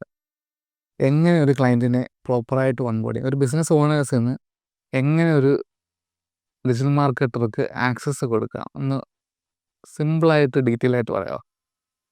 അത് വളരെ കോംപ്ലക്സ് ആയിട്ട് ഒരു പ്രൊസീജിയറാണ്. ചില സമയങ്ങളിൽ എല്ലാവർക്കും അല്ല, ചിലർക്ക് വളരെ സിമ്പിളായിട്ട് ചെയ്യാവുന്നൊരു കാര്യമാണ്. ഇപ്പോൾ ചെയ്യേണ്ട ഒരു ബേസിക് സ്ട്രക്ചർ എന്ന് പറഞ്ഞാൽ, ആദ്യം ഈ ബിസിനസ് ഓണറിൻ്റെ അസറ്റാണ് ഈ കമ്പനി എന്നുള്ളൊരു ബോധ്യം ഈ ബിസിനസ് ഓണർ ഉണ്ടാവണം. കാരണം അത് ഏജൻസി ചെയ്യുന്ന ആൾക്കാർക്കാണെങ്കിലും അത് ഒരു ഓർമ്മ വേണം. ബിസിനസ് ഓണറുടെ അസറ്റാണ് ഇവരുടെ ബിസിനസ് മാനേജർ അല്ലെങ്കിൽ ബിസിനസ് പോർട്ട്ഫോളിയോ എന്ന് പറയുന്ന റൂള്. കാരണം ആ കമ്പനിയുടെ അസറ്റിനെ നമ്മളൊരിക്കലും നമ്മളുടെ അക്കൗണ്ടിൽ നിന്ന് ക്രിയേറ്റ് ചെയ്യുന്നതിനേക്കാൾ ഏറ്റവും ബെറ്റർ ഈ ബിസിനസ്സിൻ്റെ ഓണറുടെ അക്കൗണ്ടോ അല്ലെങ്കിൽ ആ കമ്പനിയിൽ നിന്ന് പെട്ടെന്നൊന്നും ചേഞ്ച് ചെയ്യാൻ സാധ്യതയില്ലാത്ത ഒരാളെ അക്കൗണ്ടിൽ നിന്നും ഈ ഒരു ബിസിനസ് പോർട്ട്ഫോളിയോ ക്രിയേറ്റ് ചെയ്യണം. അതിനുശേഷം അതിനുള്ളിൽ നിന്നാണ് പേജ് ക്രിയേറ്റ് ചെയ്യേണ്ടത്. അതിനുള്ളിലാണ് ഇൻസ്റ്റാഗ്രാം അക്കൗണ്ട് ലിങ്ക് ചെയ്യേണ്ടത്, ആഡ് അക്കൗണ്ട് ക്രിയേറ്റ് ചെയ്യേണ്ടത്, അങ്ങനെ എല്ലാ കാര്യങ്ങളും അതിനുള്ളിലാണ് ചെയ്യേണ്ടത്. അതല്ലാതെ നിങ്ങൾക്ക് ഓൾറെഡി പേജ് ഉണ്ടെങ്കിൽ ആ പേജിന് ഈ കമ്പനിയുടെ ഓണറിൻ്റെ അക്കൗണ്ടിൽ നിന്ന് ക്രിയേറ്റ് ചെയ്തൊരു ബിസിനസ് പോർട്ട്ഫോളിയോയ്ക്കുള്ളിലേക്ക് ആക്സസ് എടുക്കണം. ഓക്കെ. ഒരു കോമൺ ആയിട്ട് കണ്ടുവരുന്ന മിസ്റ്റേക്ക് എന്ന് പറയുന്നത് ഇവർ ഈ ഡിജിറ്റൽ മാർക്കറ്റിംഗ് ഏജൻസിയിൽ വരുന്ന ആൾക്കാർക്ക് ഇതിനെപ്പറ്റി ഐഡിയ ഇല്ലാത്തതുകൊണ്ടായിരിക്കണം അവർ ചെയ്യുന്നത്. ചിലപ്പോൾ ഈ ഏജൻസിയുടെ ബിസിനസ് മാനേജറുമായിട്ട് ഡയറക്റ്റ് അങ്ങ് കയറി അതിലേക്ക് ഈ പേജ് അങ്ങ് ആഡ് ചെയ്യും. ഓക്കെ. പിന്നെ ഇവർ ക്ലയൻറ്റ് പോകുന്ന സമയങ്ങൾ ഇവരുടെ കയ്യിൽ നിന്ന് ഒരു വിട്ട് പോകുന്ന സമയങ്ങളിൽ ഇവരിത് തിരിച്ച് വിഡ്രോ ചെയ്ത് കൊടുക്കില്ല. അതെ. പിന്നെ വർഷങ്ങൾക്ക് ശേഷം നമ്മുടെ കയ്യിലേക്ക് എത്തുമ്പോൾ ഞാൻ എപ്പോഴും ചോദിക്കുന്നത് ബിസിനസ് പോർട്ട്ഫോളിയോ ഏതാണ്, ബിസിനസ് പോർട്ട്ഫോളിയോ ഉണ്ടെങ്കിൽ അതിൻ്റെ ആക്സസ് തരാനാണ് പറയുന്നത്. ഇവർക്ക് ഈ ബിസിനസ് പോർട്ട്ഫോളിയോ ആരുടെ കയ്യിലാണെന്ന് പോലും അറിവുണ്ടാവില്ല. പിന്നെ നമ്മൾ ചെയ്യുന്നത് പിന്നെ ഇത് ആരാണെന്ന് അന്വേഷിച്ച് പുറകോട്ട് പോയി ഈ ഒരു പർട്ടിക്കുലർ ഏജൻസി എടുത്തെത്തും. ആ ഏജൻസിയിൽ ചിലപ്പോൾ അന്ന് വർക്ക് ചെയ്തിരുന്ന ആൾ ഉണ്ടാവില്ലായിരിക്കും. പിന്നെ അവരെ കോൺടാക്ട് ചെയ്ത് അവരുടെ കയ്യിൽ നിന്ന് ആക്സസ് വാങ്ങി എന്നിട്ടൊക്കെ ആയിരിക്കും സോർട്ട് ഔട്ട് ചെയ്യും. ഭയങ്കര ഒരു ഹെക്ടിക് ഓണേഴ്സ് ഉണ്ടാവും, മാർക്കറ്റേഴ്സ് ഉണ്ടാവും. അതെ. അതിനൊരു സൊല്യൂഷൻ പ്രോപ്പർലി ചെയ്യാന്നുള്ളതാണ്. ഓൾറെഡി ഉള്ള പേജ് ആണെങ്കിലും അതിലേക്ക് ലിങ്ക് ചെയ്യുക, ഈ അഡ്മിൻ ആക്സസ് ആയിട്ട് ഈ ബിസിനസ് ഓണർക്കോ അവർക്കോ കൊടുക്കുക. അതൊരിക്കലും നമ്മുടെ ഈ ഒരു ഏജൻസിയുടെ കയ്യിൽ ഫുൾ ഹാൻഡ് ആയിട്ട് വെച്ചുകൊണ്ടിരിക്കരുത്. ഒരു പാർട്ണർ ആക്സസ് എടുക്കാം. പാർട്ണർ ആക്സസ് എടുക്കണമെന്ന് പറയാൻ പാർട്ണർ ആക്സസ് എടുക്കുന്നത് ഏജൻസിക്കും ഗുണമാണ്. കാരണം ഇപ്പോൾ മെറ്റ ഒരു ഏജൻസി ആയിട്ട് കൺസിഡർ ചെയ്യുന്നതിൻ്റെ ഒരു ഫാക്ടർ എന്ന് പറയുന്നത് നമ്മളുടെ അതായത് ഈ ഒരു ഏജൻസിയുടെ ഒരു ബിസിനസ് പോർട്ട്ഫോളിയോയിൽ എത്ര അക്കൗണ്ട് പാർട്ട്നേഴ്സ് ഉണ്ട്, ഓൺബോർഡ് ആയിട്ടുണ്ട് എന്നുള്ളത് നോക്കിയിട്ടാണ് ഒരു ഏജൻസി ആയിട്ട് കൺസിഡർ ചെയ്യുന്നതും. നാളെ ഒരു ബിസിനസ് പാർട്ട്ണറായിട്ട് കിട്ടാനും ഒക്കെ, അല്ലെങ്കിൽ ഒരു ആ ഒരു നമുക്ക് കുറച്ച് കോൺടാക്റ്റും മറ്റും കിട്ടാനും മറ്റേതൊക്കെ ഒരു സപ്പോർട്ടൊക്കെ കൂടുതൽ കിട്ടാനും ഈ പാർട്ട്ണറായിരിക്കുക എന്നുള്ളതൊരു ഭയങ്കര വലിയ കാര്യമാണ്. പാർട്ട്ണർഷിപ്പിൽ അധികം അക്കൗണ്ട്സ് ഇല്ലാന്നുണ്ടെങ്കിൽ, അല്ലെങ്കിൽ നിങ്ങൾ ചെയ്യുന്ന അവരുടെ ഡയറക്റ്റ് ബിസിനസ് മാനേജറിലേക്ക് ആക്സസ് വാങ്ങി ചെയ്യുകയോ അങ്ങനെയൊക്കെ ചെയ്യുകയാണെന്നുണ്ടെങ്കിലും ഇത് കുറച്ച് കിട്ടാൻ ആ ഏജൻസി ഒരു സ്കെയിൽ ചെയ്യാനായിട്ട് ബുദ്ധിമുട്ടായിരിക്കും. ഓക്കെ.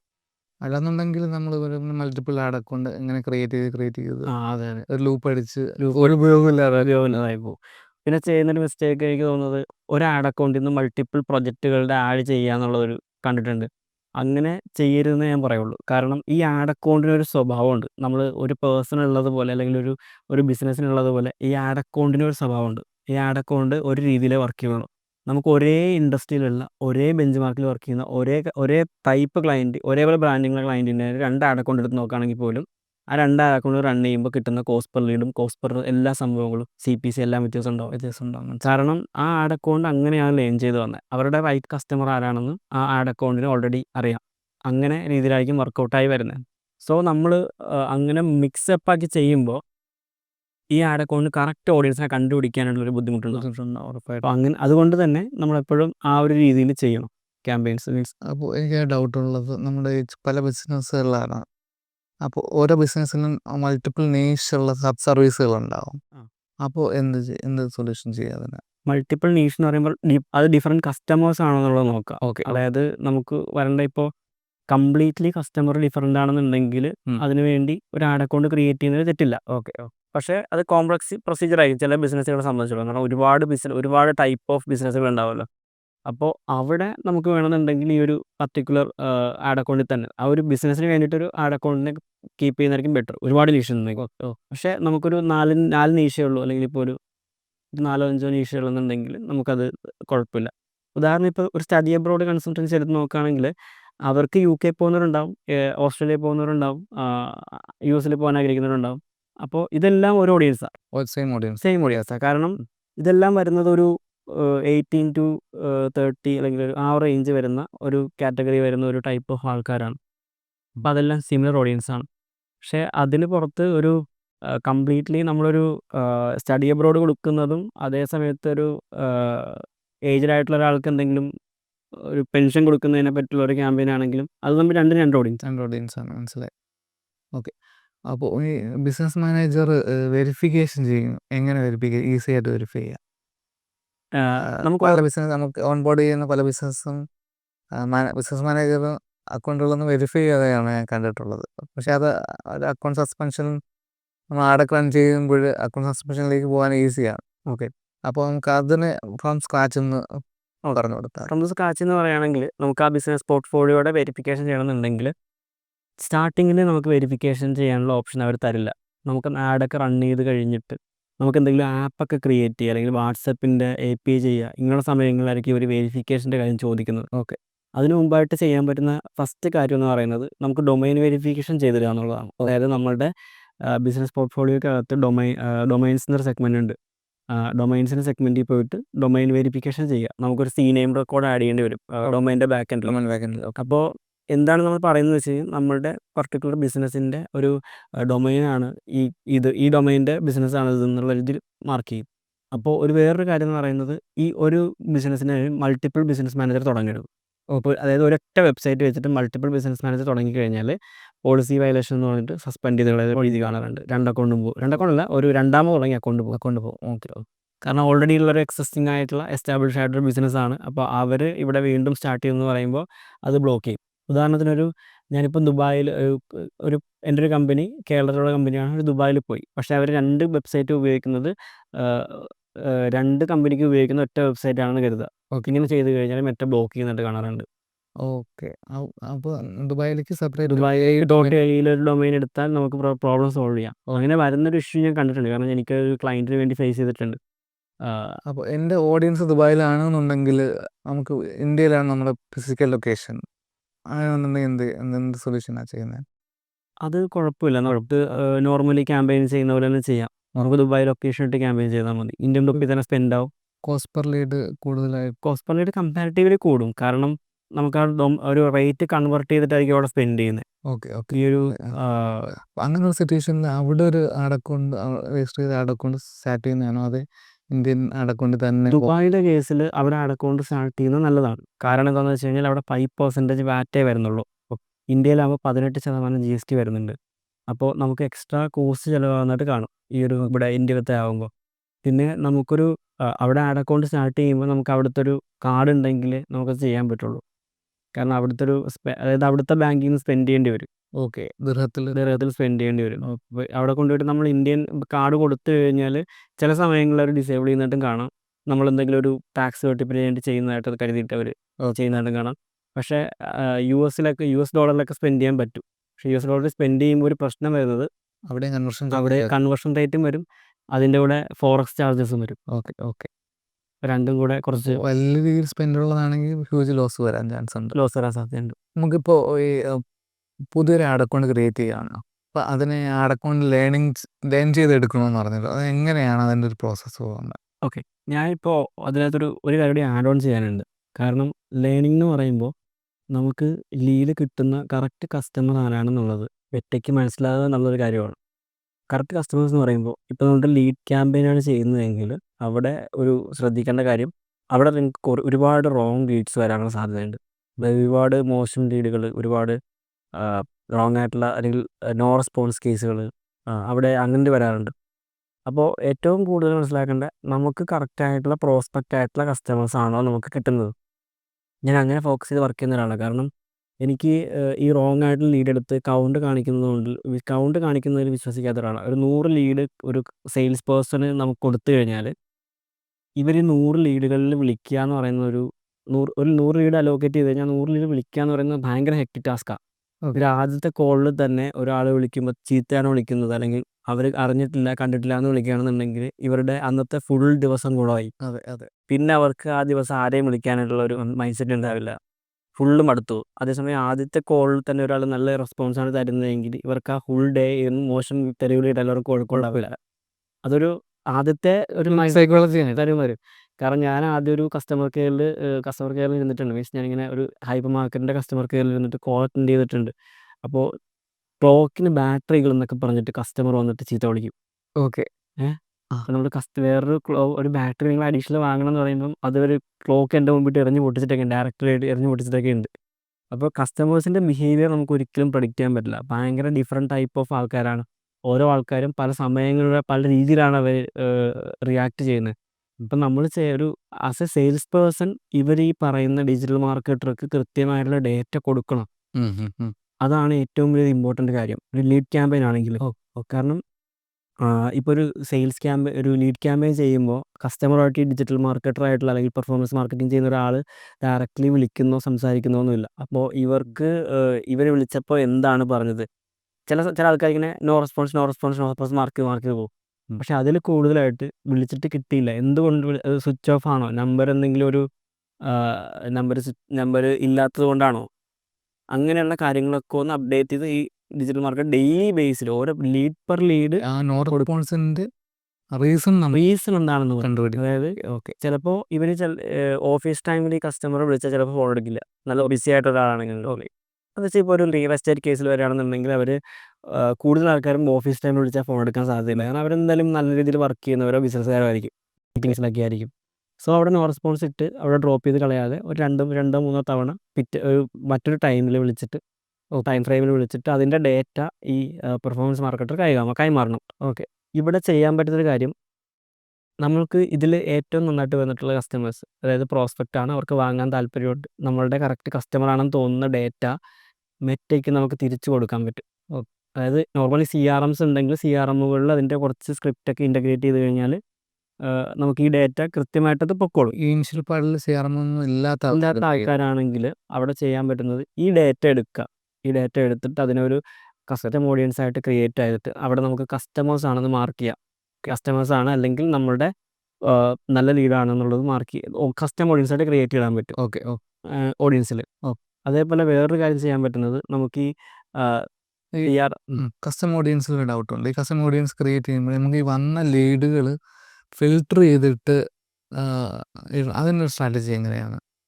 ഞാൻ മാനുവലിയാണ് ഇപ്പോൾ ചെയ്യുന്നത്. അതെ. അതിന് ഓട്ടോമേറ്റ് ചെയ്യാൻ എന്തെങ്കിലും പോസിബിലിറ്റി ചെക്ക് ചെയ്യണം. ഓട്ടോമേഷൻ അല്ല, നമ്മുടെ വന്ന ലീഡുകൾ പിന്നെ നോ റെസ്പോൺസ് ഉണ്ട്, ലോ ക്വാളിറ്റി ലീഡുകളുണ്ട്, അതിന് നമ്മൾ തിരിച്ചിടണോ അതേ നമ്മുടെ കസ്റ്റമർ ആയത് മാത്രം തിരിച്ചിട്ടാൽ നല്ലത് അപ്ലോഡ് ചെയ്താൽ മതിയോ? ഓക്കെ. അതിനകത്ത് കൺവേർട്ടായ ലീഡുകൾ മാത്രം അപ്ലോഡ് ചെയ്താൽ മതിയോ, അതായത് ഡിസ്ക്വാളിഫൈഡ് ലീഡ് അപ്ലോഡ് ചെയ്യണം. കാരണം ഡിസ്ക്വാളിഫൈഡ് ലീഡിന് അപ്ലോഡ് ചെയ്ത് കൊടുത്തു കഴിഞ്ഞാൽ മെൽറ്റയ്ക്ക് മനസ്സിലാവും ഇതൊരു ഡിസ്ക്വാളിഫൈഡ് ലീഡാണ്, ഈ പറയുന്ന ആൾക്കാരൊക്കെ മോശമാണെന്ന് മനസ്സിലാവും. അതേസമയത്ത് കസ്റ്റമേഴ്സിന് കൊടുക്കുകയാണെങ്കിൽ ഈ ആൾക്കാരൊക്കെ കസ്റ്റമേഴ്സാണ്, പർച്ചേസ് ചെയ്ത് കഴിഞ്ഞു. ഓക്കെ. അതേപോലെ നമുക്ക് ജെനുവിൻ ലീഡ്സ് ആണെന്നുണ്ടെങ്കിൽ അതും കൊടുക്കാം. അപ്പോൾ നമുക്കത് മെറ്റയ്ക്ക് ഓൾറെഡി ഐഡൻറ്റിഫൈ ചെയ്യും ജെനുവിൻ ലീഡ്സ് ആണ് എന്നുള്ളത് മനസ്സിലാക്കാം. പിന്നെ നമുക്ക് എൻഗേജ്ഡ് ഓഡിയൻസ് ഉണ്ട്. എൻഗേജ്ഡ് ഓഡിയൻസ് എന്ന് പറയുമ്പോൾ നമുക്ക് വേണമെന്നുണ്ടെങ്കിൽ നമ്മുടെ ആദ്യം എൻഗേജ് ചെയ്തിട്ടുള്ള ആൾക്കാരൊക്കെ എൻഗേജ്ഡ് ഓഡിയൻസിൽ നമുക്ക് ആഡ് അക്കൗണ്ട് സെറ്റിങ്സിൽ പോയിട്ട് മാറ്റാൻ പറ്റും. ഓക്കെ. അപ്പോൾ അവിടെ നമ്മളുടെ കറക്റ്റ് നീഷുള്ള കസ്റ്റമേഴ്സ് ആരാണെന്നുള്ളത് നമുക്ക് മെറ്റയ്ക്ക് ഒരു ഡേറ്റ കൊടുക്കാം, മെറ്റയ്ക്ക് പറഞ്ഞു കൊടുക്കാം, നമുക്ക് സെലക്ട് കൊടുക്കാം. അപ്പോൾ എന്താ സംഭവിക്കാന്ന് വെച്ച് കഴിഞ്ഞാൽ ഓട്ടോമാറ്റിക്കലി ഈ ക്യാമ്പയിൻസ് ഇതനുസരിച്ച് ഒപ്റ്റിമൈസ്ഡ് ആവും. നമ്മുടെ ഓവറോൾ എല്ലാ ക്യാമ്പയിനുകളും അത് എഫക്റ്റ് ചെയ്യും. അവിടെ നമ്മൾ റോങ് ലീഡുകൾ കൊണ്ടുവരാതിരിക്കുക. കാരണം ചില ആൾക്കാർ ചെയ്യുന്നൊരു ഒരു ഒരു ടിപ്പിക്കൽ മാർക്കറ്റിംഗ് രീതി എന്ന് പറയുന്നത്, ചില സമയങ്ങളിൽ ഇവർ ഒരു ക്യാമ്പയിനും നല്ല രീതിയിൽ ജെന്യുവനായിട്ട് എടുക്കുന്ന രീതി ഫോക്കസ് ചെയ്തിട്ട് ഒരു ക്യാമ്പയിൻ കൗണ്ടിൽ ഫോക്കസ് ചെയ്യും. ഓക്കെ. ഞാൻ കൗണ്ടിൽ ഫോക്കസ് ചെയ്യാത്തതാണ്. കൗണ്ടിൽ നമുക്കൊരു ലീഡെങ്കിൽ ഒരു ലീഡ് നന്നായിട്ട് കിട്ടുക, നല്ല കസ്റ്റമറിനെ കിട്ടുക എന്നുള്ളതാണ്. ഇന്ന് ഒരു ലീഡ് കിട്ടിയാൽ നാളെ മറ്റന്നാളോ അല്ലെങ്കിൽ ഒരാഴ്ചയ്ക്ക് ശേഷം അത് 2 ലീഡായിട്ട് കൂടും. കാരണം എന്താണെന്ന് വെച്ചാൽ മെറ്റയ്ക്ക് നമ്മളുടെ കറക്റ്റ് ഓഡിയൻസ് ആരാണെന്നുള്ളത് മനസ്സിലാവാൻ തുടങ്ങും. അതേസമയം നമ്മളവിടെ ജെന്യുവൻ അല്ലാത്ത ലീഡുകൾ കൊടുക്കാൻ തുടങ്ങിക്കഴിഞ്ഞാൽ മെറ്റയ്ക്ക് അത് മനസ്സിലാവുന്നത് എന്താണെന്ന് വെച്ചാൽ ഇത് കൺഫ്യൂസ്ഡ് ആയിട്ട് നമ്മൾക്ക് വീണ്ടും ലീഡ് കിട്ടിക്കൊണ്ടിരിക്കും, കൗണ്ട് കൂടുതൽ കിട്ടും, പക്ഷേ അവിടെ ക്വാളിറ്റി ചിലപ്പോൾ ഡിപ്പായി പോകാൻ സാധ്യതയുണ്ടാവും. ഒരു എക്സാമ്പിൾ പറയുകയാണെങ്കിൽ ഇപ്പോൾ റിയൽ എസ്റ്റേറ്റിൻ്റെ ഒരു ക്യാമ്പയിൻ ചെയ്യുന്നു. ഇപ്പോൾ കൊച്ചിയിൽ ഞാൻ റിയൽ എസ്റ്റേറ്റിൻ്റെ ഫ്ലാറ്റ് ചെയ്യുകയാണ്. ഈ ഫ്ലാറ്റിൻ്റെ കണ്ടൻറ്റിൽ ഞാൻ പറയുകയാണ്, കൺസ്ട്രക്ഷൻ പുരോഗമിച്ചുകൊണ്ടിരിക്കുന്ന ഒരു ലക്ഷറി പ്രൊജക്റ്റ് ഇൻവെസ്റ്റ് ചെയ്യാൻ താല്പര്യമുള്ളവർ വരാൻ വേണ്ടി പറയുകയാണ്. ഓക്കെ. അതാണ് നമ്മുടെ കണ്ടന്റ് എന്ന് കരുതുക. ഇങ്ങനെയാണ് ഞാൻ പറയുന്നത്. ഇങ്ങനെ ചെയ്തു കഴിഞ്ഞാൽ ഒരു പ്രശ്നം വരുന്നത്, ഇവിടെ വരുന്ന കൂടുതൽ ഓഡിയൻസും ചിലപ്പോൾ ജോബ് നോക്കുന്ന ആൾക്കാരായിരിക്കും. അത് കൺസ്ട്രക്ഷൻ ജോലി നോക്കുന്ന ആൾക്കാരിലേക്ക് ക്യാമ്പയിൻ പോകും, ഉറപ്പാണ്. കാരണം കണ്ടന്റ് മാർക്കറ്റിംഗ് സംഭവമുണ്ട്. അപ്പോൾ കണ്ടന്റ് മാർക്കറ്റിംഗ് വെച്ചിട്ട് ഇവർ കൺസ്ട്രക്ഷൻ എന്ന് പറയുന്നുള്ളതുകൊണ്ട് അതൊക്കെ ഈ ക്യാമ്പയിൻ എക്സ്പാൻഡ് ആയി പതുക്കെ കൺസ്ട്രക്ഷൻ റിലേറ്റഡ് ആയിട്ട് വർക്ക് ചെയ്യുന്ന ആൾക്കാരിലേക്ക് ഒന്ന് പോകും. ചിലപ്പോൾ കോൺട്രാക്ടേഴ്സൊക്കെ ആയിരിക്കും ആദ്യം പോവുക. ഓക്കെ. അതിനുശേഷം അവർ റിയാക്ട് ചെയ്യുമെന്ന് പറയുമ്പോൾ കാണുമ്പോൾ ഒരു ബിസിനസ്സുകാരൻ റിയാക്ട് ചെയ്യാൻ എടുക്കുന്നതും അതേപോലെ ഒരു കൺസ്ട്രക്ഷൻകാരൻ ചെയ്യാൻ നോക്കുമ്പോൾ മെറ്റയ്ക്ക് കോസ്റ്റ് എഫക്റ്റീവായിട്ട് ഈ കൺസ്ട്രക്ഷൻ ജോലിയിലുള്ള ആൾക്കാരെ എത്തിക്കാൻ പറ്റും. കാരണം ഓഡിയൻസ് ഭയങ്കര കൂടുതലാണ്. അതനുസരിച്ച് വാങ്ങാൻ കേപ്പബിലിറ്റി ഉള്ള ആൾക്കാരേക്കാൾ കൂടുതൽ വാങ്ങാൻ കേപ്പബിലിറ്റി ഇല്ലാത്ത ആൾക്കാർ നമ്മുടെ മെറ്റയിലുണ്ട്. അത് നമ്മൾ മനസ്സിലാക്കണം. അപ്പോൾ നമ്മുടെ അവിടെ ഈ കസ്റ്റമറിലേക്ക് എത്തുമ്പോൾ പതുക്കെ അവിടെ നിന്ന് റിയാക്ട് ചെയ്യുന്ന ആൾക്കാരൊരു ബീഹാറീസോ ബംഗാളീസോ ആയിട്ടുള്ള അതിഥി തൊഴിലാളികളാണെന്ന് കരുതാം. ഒരു എക്സാമ്പിൾ പറയാം. അവർ കൂടുതലായിട്ട് റിയാക്ട് ചെയ്യും. കാരണം അവർ റിയാക്ട് ചെയ്തിട്ട് ഇവർ കസ്റ്റമർ കെയറിൽ നിന്ന് വിളിക്കുമ്പോൾ ജോബ് ഉണ്ടോ എന്ന് ചോദിക്കാതെ ജോബ് ഉണ്ടോ അതിന് വേണ്ടിയിട്ട് ഇവർ അപ്ലൈ ചെയ്യുന്നവർ കണ്ടിട്ടുണ്ട്. ഓക്കെ.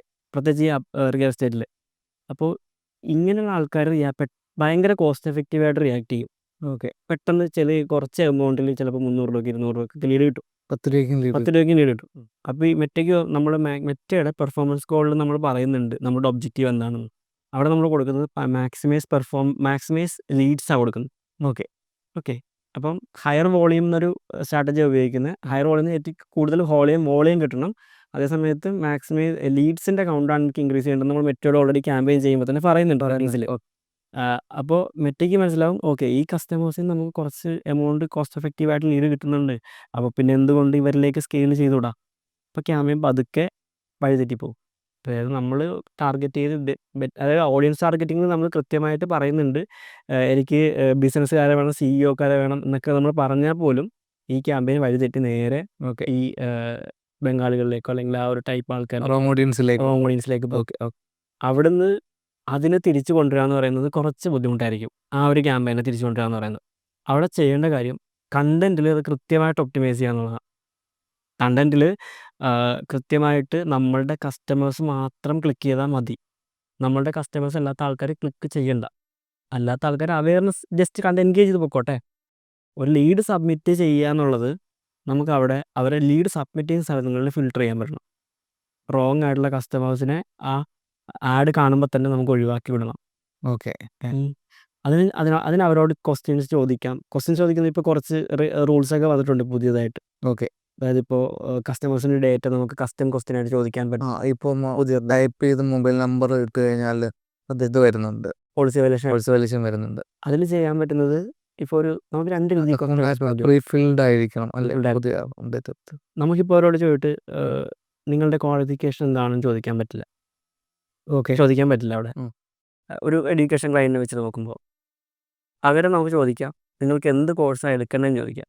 ഓക്കെ. മറ്റേത് കസ്റ്റമർ ഡേറ്റ ആവും, ഇത് കസ്റ്റമർ ഡേറ്റ അല്ല.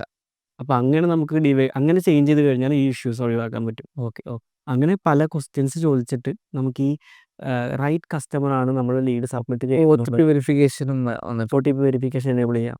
OTP വെരിഫിക്കേഷൻ എനേബിൾ ചെയ്യുമ്പോഴത് വർക്ക് ആവുന്നുണ്ടോ? എനിക്കിപ്പോൾ കാരണം അതിൻ്റെ ഏർലി സ്റ്റേജസിലാണ്. ഞാനത് കുറച്ചാൾ മുമ്പ് വരെ ചെയ്യുന്നുണ്ടായിരുന്നില്ല. ഈ അടുത്ത കാലം മുതലാണ് ഞാൻ OTP ആദ്യം ചെയ്ത സമയത്ത് ഒട്ടും വർക്കായില്ല.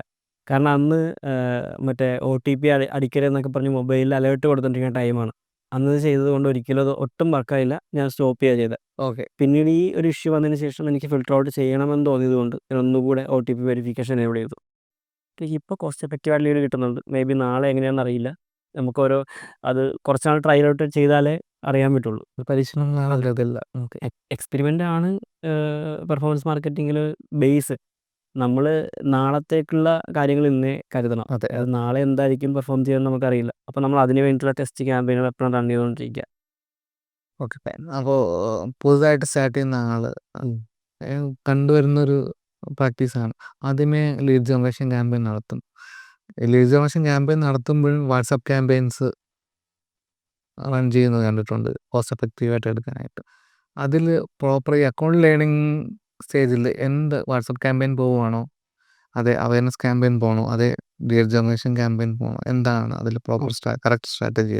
ഒരു കാര്യം എന്ന് പറഞ്ഞാൽ നമുക്ക് ഈ ലേണിംഗ് സ്റ്റേജിനെ ഒന്ന് ബൈപ്പാസ് ചെയ്യാനുള്ള 2-3 വഴികളുണ്ട്. ബൈപ്പാസ് ചെയ്യുക എന്ന് പറയുന്നത് അക്കൗണ്ട് ലേണിംഗ് പുതിയ അക്കൗണ്ട് ആയതുകൊണ്ട് നമുക്ക് ചെയ്യാൻ പറ്റുന്ന വഴി എന്ന് വെച്ചാൽ നമുക്ക് ഓൾറെഡി ഉള്ളൊരു കസ്റ്റമർ ഡേറ്റ നമ്മളുടെ കയ്യിൽ ഉണ്ടെങ്കിൽ സജസ്റ്റ് 100 മിനിമം 1000 ഉണ്ടെങ്കിൽ ഏറ്റവും ബെറ്റർ.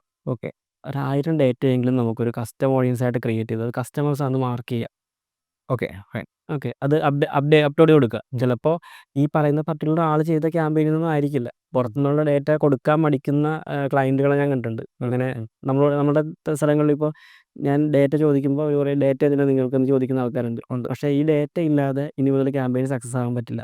ഫസ്റ്റ് പാർട്ടി ഡേറ്റ എന്തായാലും കിട്ടും. അത് നമ്മളുടെ ക്യാമ്പയിൻ വഴി വന്നതാണോ, അവർക്ക് ഓഫ്ലൈൻ വഴി കിട്ടിയതാണോ, ചിലപ്പോൾ എന്തെങ്കിലും ലോട്ട് ചെയ്തതാണോ, അതൊന്നും അറിയാം. അത് ഈ ബിസിനസ് ഓണേഴ്സ് വിചാരിക്കും ഈ ഡാറ്റ കൊണ്ട് ഈ മാർക്കറ്റർ വേറെ ഇതിനും കൊണ്ട് സെയിൽ ചെയ്യുമോ എന്നുള്ളൊരു വിശ്വാസമില്ലായ്മയാണ് ഈ പ്രശ്നം വരുന്നത്. പക്ഷേ അത് എന്താണെന്നൊരു പ്രോപ്പർ ഗൈഡൻസ് ഈ വീഡിയോ ഉണ്ടെങ്കിലും ബിസിനസ്സുകാർ മനസ്സിലാക്കണം. ബിസിനസ്സുകാർ എപ്പോഴും മനസ്സിലാക്കേണ്ടത് ഈ ഒരു അവരുടെ കച്ചവടത്തിന് വേണ്ടിയിട്ടാണ് ഈ മാർക്കറ്റർ പണിയെടുക്കുന്നത്. അവരെ സപ്പോർട്ട് ചെയ്യുക എന്നുള്ളതാണ് അല്ലേ. ഒരു സിഇഒയുടെ ലെവലിൽ ചിന്തിക്കണം അല്ലെ, അല്ലെങ്കിൽ അവിടുത്തെ സിഇഒ എന്താ ചിന്തിക്കുന്നത്, അവരുടെ ബിസിനസ് വളരണം, ബിസിനസിന്റെ സെയിൽ പോകണം. ആ കസ്റ്റമർ നമ്മുടെ കോമ്പറ്റീറ്റേഴ്സിന്റെ ഇതിലും ആൾറെഡി അവർ കൊടുത്തിട്ടുണ്ടാവും. ഉറപ്പായിട്ടും കിട്ടും. ഇപ്പോൾ ഞാൻ ഒരേ സമയം ഒരേ ക്ലയൻറ്റ് കോമ്പറ്റീറ്റേഴ്സിന് വേണ്ടി ഞാൻ വർക്ക് ചെയ്തിട്ടുണ്ട്, എനിക്ക് വർക്ക് ചെയ്യേണ്ടി വന്നിട്ടുണ്ട്. പക്ഷെ ഞാൻ ഒരിക്കലും ഇവരുടെ ഡേറ്റ എടുത്ത് ഇങ്ങോട്ട് കൊടുക്കുകയോ ഇവരുടെ അങ്ങോട്ടും ഇങ്ങോട്ടും ക്ലബ് അങ്ങനെ ചെയ്യുന്ന ആൾക്കാരുണ്ട് നമ്മുടെ ഈ എക്കോസിസ്റ്റത്തിൽ, അങ്ങനെ ചെയ്യുന്ന ആൾക്കാരുണ്ട്. ഞാനവിടെ വിലക്ക് കാണിക്കുന്ന ആളാണ്. അതുകൊണ്ട് ചിലപ്പോൾ ഞാനിപ്പോൾ ഇവരുടെ ഡേറ്റ, ഇവർക്ക് കംപ്ലീറ്റ്ലി അടക്കം ലേണിംഗ് അല്ലെങ്കിൽ പോലും, ലേണിംഗ് ആണ്, അവർക്ക് ഈ ഡേറ്റ ഇല്ലാതെ സർവൈവ് ചെയ്യാൻ പറ്റില്ലെങ്കിൽ പോലും ഞാൻ മറ്റൊരാളുടെ ഡേറ്റ എടുത്ത് ഇതിലേക്ക് ആഡ് ചെയ്തൊരു എങ്ങനെയാന്ന് പറഞ്ഞാൽ ഒരു നിഷിൽ ഒരു ആർഡർ റൺ ചെയ്യും, എന്നിട്ട് അവരുടെ ആ നിഷിൽ തന്നെ 5-6 കമ്പനീസ് അവർ ആൾറെഡി ഓൺബോർഡ് ചെയ്തിട്ടുണ്ടാവും. ഈ ചെറിയ ബഡ്ജറ്റിൽ ഓൺബോർഡ് ചെയ്യുന്ന ഡിജിറ്റൽ മാർക്കറ്റിംഗ് കമ്പനീസ് ഉണ്ട്, ചെറിയ ബഡ്ജറ്റിൽ ഓൺബോർഡ് ചെയ്യും. എന്നിട്ട് അവർ ചെയ്യുന്ന സ്ട്രാറ്റജി എന്ന് പറഞ്ഞു കഴിഞ്ഞാൽ ഒരു നിഷിൽ തന്നെ ഇപ്പോൾ ഒരു ഇതുണ്ടല്ലോ നമ്മുടെ കാർ സെയിലാണ്, കാർ സെയിലിംഗ് തന്നെ എല്ലാം എടുക്കും അല്ലേ. ഓക്കെ. എന്നിട്ട് എല്ലാത്തിനും കൊടുക്കും, മാരുതിക്കും കൊടുക്കും, ഇപ്പുറത്ത് മാരുതിക്ക് അങ്ങനെയല്ല, എടുത്തിട്ട് എല്ലാത്തിനും ഇങ്ങനെ ഡിവൈഡ് ചെയ്ത് കൊടുക്കും. പക്ഷെ അതൊരു ഭയങ്കര മോശം പ്രാക്ടീസാണ്, ഭീകരമായ മോശം പ്രാക്ടീസാണ്. ഈ ഒരു ക്ലയൻറ്റ് പൈസ മുടക്കുന്നത് അവർക്ക് ബെനിഫിറ്റ് കിട്ടാൻ വേണ്ടിയിട്ടാണ്. അപ്പോൾ അതേ ബെനിഫിറ്റ് നമ്മളിതെടുത്ത് മിക്സപ്പ് ചെയ്ത് കൊടുത്തു കഴിഞ്ഞാൽ അത് ഭയങ്കര ബുദ്ധിമുട്ടായിരിക്കും. ഇപ്പം ഞാൻ വർക്ക് ചെയ്തിട്ട് ഓരോ കമ്പനി ഇങ്ങനെ നിങ്ങളെ വിളിക്കുമ്പോഴേ ഞങ്ങൾ എൻക്വയറി ചെയ്തിട്ടുണ്ട്, പക്ഷെ അത് കൺവേർഷനിലേക്ക് ഒരിക്കലും വരില്ല. അല്ല, അത് കോമ്പറ്റീഷൻ ഭയങ്കരമായിരിക്കുമല്ലോ. നമ്മൾ തന്നെ ഡേറ്റ മിക്സപ്പ് ചെയ്ത് കഴിഞ്ഞാൽ അവിടെ കോമ്പറ്റീഷൻ്റെ കാര്യത്തിൽ എത്തിക്സ് അല്ലാത്തൊരു കാര്യമാണ്. ഓക്കെ. അപ്പോൾ അത് ഈ മാർക്കറ്റേഴ്സ് ആ ഒരു സാധനം ഒഴിവാക്കണം അല്ലേ. ആ സാധനം ആദ്യം മാർക്കറ്റേഴ്സ് ഒഴിവാക്കണം. രണ്ടാമത്തെ കാര്യം, ഈ നമ്മളൊരു കസ്റ്റമർ, ഇപ്പോൾ ഒരു ബിസിനസ്സുകാരാണെങ്കിൽ കുറച്ചുകൂടെ മാർക്കറ്റേഴ്സിനെ ട്രസ്റ്റ് ചെയ്യണം. ആ ട്രസ്റ്റ് മാർക്കറ്റേഴ്സ് ഇല്ലാണ്ടാക്കുകയും ചെയ്യരുത്. അതെ. അതൊരു ഇക്കോസിസ്റ്റം നമ്മൾ എന്നാലും ഇവോൾവ് ചെയ്ത് വരണം നല്ല രീതിക്ക്, ഒരു മ്യൂച്വൽ റെസ്പെക്റ്റ് തന്നെ. പറ്റുന്നതും ഈ കോമ്പറ്റീറ്റേഴ്സിനെ എടുക്കാതിരിക്കുക എന്നുള്ളതാണ് ഒരു കാര്യം. പക്ഷേ ചില സമയങ്ങളിൽ നമുക്കത് എടുക്കേണ്ടി വരുന്ന സിറ്റുവേഷൻസ് വരും. കാരണം കോമ്പറ്റീറ്റേഴ്സ് ആണെന്ന് അറിയാതെ പോലും നമുക്കിപ്പോൾ എടുത്തു കഴിഞ്ഞ് ഓൺബോർഡായി എല്ലാം സെറ്റ് ചെയ്ത് കഴിയുമ്പോഴേക്കും ഇവരുടെ സെയിം നീഷാണല്ലോ മറ്റത്, ഒന്ന് ചെയ്യുന്നുണ്ടല്ലോ എന്ന സിറ്റുവേഷൻസ് എനിക്ക് വന്നിട്ടുണ്ട്. പക്ഷേ അതുകൊണ്ട് തന്നെ നമ്മളത് രണ്ട് എൻറ്റിറ്റി ആയിട്ട് കരുതും. എന്നോട് ഒരു ക്ലയൻറ്റ് എന്നോട് ചോദിച്ചിട്ടുണ്ട്, നിങ്ങൾ തന്നെയല്ലേ മറ്റേ ക്ലയൻറ്റിന് ചെയ്യുന്നത്, അപ്പോൾ അവർക്ക് ലീഡ്സ് എത്ര കോസ്റ്റിന് കിട്ടുന്നുണ്ടെന്ന് ചോദിക്കും. ഞാൻ പറയും പറയാൻ പറ്റില്ല എന്ന് പറഞ്ഞു. അപ്പോൾ പറയും അപ്പോൾ അതെന്താ പറയാൻ പറ്റില്ല, നിങ്ങളുടെ ഡേറ്റ ഞാനെടുത്ത് അവരോട് പറഞ്ഞു നിങ്ങൾക്ക് ബുദ്ധിമുട്ടുണ്ടോ എന്ന് ചോദിച്ചു. അവർ പറഞ്ഞു ഓക്കെ ശരി. അതെ. അത് അവിടെ പോയി പറയാൻ പോകരുത്. അതെ. പറഞ്ഞു കഴിഞ്ഞാൽ നമ്മൾ അവരുടെ ട്രസ്റ്റോട് നമ്മൾ കളയാണ്. നമ്മൾ NDAയും MOU ഒക്കെ പ്രോപ്പറായിട്ട് തന്നെ അത് വെച്ച് തന്നെ വർക്ക് ചെയ്യണമെന്നാണ് ഈ ഫ്രഷേഴ്സായിട്ട് വരുന്ന ഒരു മാർക്കറ്റേഴ്സ് ആയാലും. അതെ. നമ്മളപ്പോൾ ഫസ്റ്റ് സ്റ്റാർട്ട് ചെയ്യുമ്പോഴെങ്ങനെ ലീഡ് പോകുന്നതാണോ അതേ വാട്സപ്പ് ക്യാമ്പയിനാണോ അപ്പോൾ അവിടെ എനിക്ക് പറയാനുള്ള കാര്യം എന്ന് വെച്ചാൽ, എന്ത് ക്യാമ്പയിൻ ആണെങ്കിലും കസ്റ്റമേഴ്സിനെ കൃത്യമായിട്ട് നിങ്ങൾക്ക് സെപ്പറേറ്റ് ചെയ്യാൻ പറ്റുന്ന രീതിയിൽ ക്യാമ്പയിൻ പോവുക. അതായത് ഇപ്പോൾ വാട്സപ്പ് ആണെങ്കിൽ ആ വാട്സപ്പിൽ വരുന്ന എൻക്വയറീസ് നമുക്ക് മോശം ലീഡ് ഏതാണ് നല്ല ലീഡ് ഏതാണെന്ന് തിരിച്ചറിയാൻ പറ്റും. ജസ്റ്റ് മെസ്സേജ് അയച്ചിട്ട് റെസ്പോണ്ട് ചെയ്തില്ല എന്ന് പറഞ്ഞിട്ട് നമ്മളങ്ങനെ വിട്ടുകളയരുത്. കൂടുതൽ വിളിച്ച് നോക്കുക കസ്റ്റമേഴ്സ്. വാട്സപ്പിൽ അതെങ്ങനെ നിങ്ങൾ ലീഡ് അക്കൗണ്ട് തിരിച്ചറിയത് ലീഡാണെന്ന്. ഓക്കെ, വാട്സപ്പിൻ്റെ ബിസിനസ് വാട്സപ്പ് ആയിരിക്കും വാട്സപ്പ് ക്യാമ്പയിൻ ഉപയോഗിക്കുന്ന ആൾക്കാരുടെ ഉണ്ടാവും. ബിസിനസ് വാട്സപ്പിൽ ലേബിൾസ് എന്നൊരു ഓപ്ഷൻ ഉണ്ട്. ഓക്കെ. ഈ ലേബിൾസിൽ മാർക്ക് ചെയ്ത് കൊടുക്കുക. Okay fine. അതായത് അത് മോശം ലീഡാണെങ്കിൽ മോശം ലീഡാണെന്ന് മാർക്ക് ചെയ്യുക, നല്ല ലീഡാണെങ്കിൽ അതായത് അവരുടെ കസ്റ്റമറാണ്, ഐ മീൻ നമുക്ക് പർച്ചേസ് ചെയ്തെന്നുണ്ടെങ്കിലും നമുക്കത് ഫോളോ അപ്പ് സ്റ്റേജിലോ അല്ലെങ്കിൽ പർച്ചേസ് ചെയ്തെന്നുള്ള ഓപ്ഷൻസിലേക്ക് മാർക്ക് ചെയ്തിടുക. ലേബിൾസിൽ ലേബിൾസിൽ API ആണെന്നുണ്ടെങ്കിൽ ആൾറെഡി ഓപ്ഷൻ ഉണ്ട്. അതുണ്ട്. ഓക്കെ, നമുക്ക് നോർമൽ വാട്സപ്പ് ബിസിനസ്സിൽ നമുക്കിത് ലേബിൾസ് ആഡ് ചെയ്ത് കഴിഞ്ഞാൽ ആ ഡേറ്റ, അല്ലെങ്കിൽ വാട്സപ്പ് മാത്രമല്ല മെസ്സഞ്ചർ, ഇൻസ്റ്റാഗ്രാം പോലുള്ള പ്ലാറ്റ്ഫോമുകളിൽ ലേബിൾസ് ഇപ്പോൾ അവൈലബിൾ ആണ്. ഓക്കെ, അപ്പോൾ ആ പ്ലാറ്റ്ഫോമുകളിലും ലേബിൾസ് മാർക്ക് ചെയ്യുമ്പോൾ ഇത് റൈറ്റ് കസ്റ്റമർ ആണോ അല്ലയോ എന്നുള്ളത് മെറ്റ ആ ഡേറ്റ എടുക്കുന്നുണ്ട്. ഓക്കെ. അവിടെ വരുന്ന ചാറ്റും ഡീറ്റെയിൽസ് എല്ലാം എടുക്കുന്നുണ്ട് ബിസിനസ് വാട്സപ്പിലേക്ക്. ഓക്കെ. ബിസിനസ് വാട്സപ്പില്ലേ. ഓക്കെ. അപ്പോൾ പ്രൈവസി അവിടെ ഇല്ല. ബിസിനസ് വാട്സപ്പിൽ പ്രൈവസി ഇല്ല. Okay fine. അതൊരു ക്ലാരിറ്റി വേണമായിരുന്നു. നോർമൽ വാട്സപ്പ് ചില ആൾക്കാർ പേഴ്സണൽ ആവശ്യങ്ങൾക്ക് വേണ്ടിയിട്ട് ബിസിനസ് വാട്സാപ്പിൽ ഒരു സർവേ ഉണ്ട്. ബിസിനസ് വാട്സപ്പിൽ ഡേറ്റ മെറ്റ എടുക്കുന്നുണ്ട്. അത് നമുക്ക് ഓൾറെഡി അത് അവിടുത്തെ ടേംസ് ആൻഡ് കണ്ടീഷൻസ് വായിച്ച് നോക്കി അറിയാം. Okay fine. അതേസമയം പേഴ്സണൽ വാട്സപ്പിൽ എൻ്റെ ടു എൻ്റെ എനിക്ക് അന്ന് പറയുന്നുണ്ട്, ബട്ട് നോ ഐഡിയ, ബട്ട് എടുക്കുന്നില്ലായിരിക്കാം. ഓക്കെ, അത് പറയാൻ പറ്റില്ല. നമുക്ക് ഈ ഫണൽസ് ഇപ്പോൾ ഒരുപാട് ഫണൽസ് ഉണ്ട്. നമുക്കിപ്പോൾ അക്കൗണ്ട് ലേണിങ്ങിലേക്ക് വരുമ്പോൾ ഈ അവയർനെസ് സ്റ്റേജ് എങ്ങനെ പ്രോപ്പർലി യൂസ് ചെയ്യുക? Okay. കറക്റ്റ്. ഞാൻ കുറേ കണ്ടിട്ടുണ്ട് പ്രഷേഴ്സൊക്കെ വന്നിട്ട് അവർക്കൊരു പ്രഷർ ഉണ്ടാവും ബിസിനസ് ഓണേഴ്സിന്, നാളെ തൊട്ട് ലീഡ് വേണമെന്നൊക്കെ. അപ്പോൾ ഏത് ടൈം പണലായി അവയർനെസ് സ്റ്റേജ് ആദ്യം എങ്ങനെ അക്കൗണ്ട് ലേണിങ്ങിന് അല്ലെങ്കിൽ ഒരു പ്രോപ്പറായിട്ട് യൂസ് ചെയ്യണം? ഓക്കെ, അതിൽ ആദ്യത്തെ ഒരു കാര്യം, നമ്മൾ ഈ ബിസിനസ്സുകാരനും മാർക്കറ്ററും തമ്മിൽ മ്യൂച്വലി അണ്ടർസ്റ്റാൻഡ് വേണം. പല ആൾക്കാർക്കും ഒരു പ്രോപ്പർലി ഗൈഡ് ചെയ്യാതെ ക്യാമ്പയിൻസ് ചെയ്തിട്ട് നമ്മൾ ബിസിനസ്സുകാരൻ പറയും എനിക്ക് നാളെ തൊട്ട് ലീഡ് വേണം എന്ന് പറയുമ്പോൾ നമ്മൾ ഡയറക്റ്റ് മാർക്കറ്റർ പോയിട്ട് നേരെ ലീഡ് ക്യാമ്പയിൻ സ്റ്റാർട്ട് ചെയ്യും. ക്ലയൻറ്റ് പറഞ്ഞത് എനിക്ക് ലീഡ് വേണമെന്നാണ് പറഞ്ഞത് എന്ന് പറഞ്ഞിട്ട് അങ്ങനെ സ്റ്റാർട്ട് ചെയ്യും. പക്ഷേ ഈ എന്തുകൊണ്ട് നമ്മളോട് ഫണൽ ക്യാമ്പയിനുകൾ ചെയ്യണം എന്നുള്ള ഒരു നീഷോ അതിൻ്റെ ഒരു സ്പെസിഫിക് ഒരു കാര്യങ്ങളോ ഈ ബിസിനസ്സുകാരനോടും പറയുന്നില്ല. ബിസിനസ്സുകാരൻ എന്തുകൊണ്ടാണ് ലീഡ് വേണമെന്ന് പറഞ്ഞത് എന്നുള്ളതും മാർക്കറ്ററോടും പറയുന്നില്ല. അവിടെ കുറച്ച് സംസാരിക്കണം. കാരണം ഒരു കോ ഫൗണ്ടർ എന്ന രീതിയിലോ എന്തെങ്കിലും രീതി ആ ഒരു ലെവലിൽ നിന്ന് സംസാരിച്ച് കഴിഞ്ഞാൽ തന്നെ നമുക്ക് കൂടുതൽ കാര്യങ്ങൾ മനസ്സിലാവും. ഇപ്പോൾ ഒരു ബിസിനസ്സുകാരൻ്റെ പെയിൻ പോയിൻറ്റ്സ് നമ്മൾ മനസ്സിലാക്കേണ്ട കാര്യം, ഇവർക്ക് ഒരു ബിസിനസ് ഒരു പുതിയ കമ്പനി സ്റ്റാർട്ടപ്പ് ആണെങ്കിൽ അതിനെ ബിൽഡ് ചെയ്തുകൊണ്ട് പോകുക എന്ന് പറയുന്നത് ഭയങ്കര ബുദ്ധിമുട്ടേറിയ പരിപാടിയാണ്. കാരണം ഫണ്ട് ആ സമയത്ത് ഫ്ലോ ഉണ്ടാവില്ല. ഈ ഫണ്ട് ഫ്ലോ ഇല്ലാത്ത സമയങ്ങളിൽ ഇവരുടെ സ്വന്തം കയ്യിൽ നിന്നോ അല്ലെങ്കിൽ ഇവരുടെ സാലറിയിൽ നിന്നോ പൈസ എടുത്തിട്ടായിരിക്കും നമുക്ക് സ്പെൻഡ് ചെയ്യാൻ വേണ്ടി തരുന്നത്. അപ്പോൾ ഈ സ്പെൻഡ് ചെയ്യുന്ന സമയത്ത് അവർക്കൊരു എൻക്വയറി കിട്ടിയാൽ മാത്രമേ, അല്ലെങ്കിൽ ഇപ്പോൾ 100 ലീഡ് കിട്ടിയാൽ ചിലപ്പോൾ ഒരു എൻക്വയറിയോ ചിലപ്പോൾ 5 എൻക്വയറി മാക്സിമം വരുമായിരിക്കും. ഇതിൽ നിന്നാണ് കൺവേർഷൻ എടുക്കേണ്ടത്. അപ്പോൾ ഇത്രയും ലീഡ് എടുക്കാനുള്ള പൈസ ഇവർ മുൻകൂട്ടി അല്ലെങ്കിൽ ഇതിന് വേണ്ടിയിട്ട് അലോക്കേറ്റ് ചെയ്യണമെന്നുണ്ടെങ്കിൽ അത് ചിലപ്പോൾ ഇവരുടെ സ്വന്തം പൈസ എടുത്തിട്ടായിരിക്കും സ്പെൻഡ് ചെയ്യുന്നത്. അല്ലെങ്കിൽ ഇവരുടെ കമ്പനി ചിലപ്പോൾ ബ്ലീഡ് ചെയ്തുകൊണ്ടിരിക്കുകയായിരിക്കും ആ സമയത്ത്. ആ സമയത്ത് ഇവരിങ്ങനെ സ്പെൻഡ് ചെയ്തുകൊണ്ടിരിക്കുമ്പോൾ അവർക്ക് ലീഡ് വേണമെന്ന് അവർ പറയും. കാരണം അവരുടെ നീഡാണത്. അവരതിനു വേണ്ടിയാണ് ചെയ്യുന്നത്. അതേ സമയത്ത് എന്തിനു വേണ്ടി അവയർനെസ് ക്യാമ്പയിനുകൾ അല്ലെങ്കിൽ ഫണൽ ആക്ടിവിറ്റീസ് ചെയ്യുന്നു എന്നുള്ള കാര്യം കൂടെ നമുക്ക് ഈ ബിസിനസ് ഓണർ പറഞ്ഞ് മനസ്സിലാക്കണം.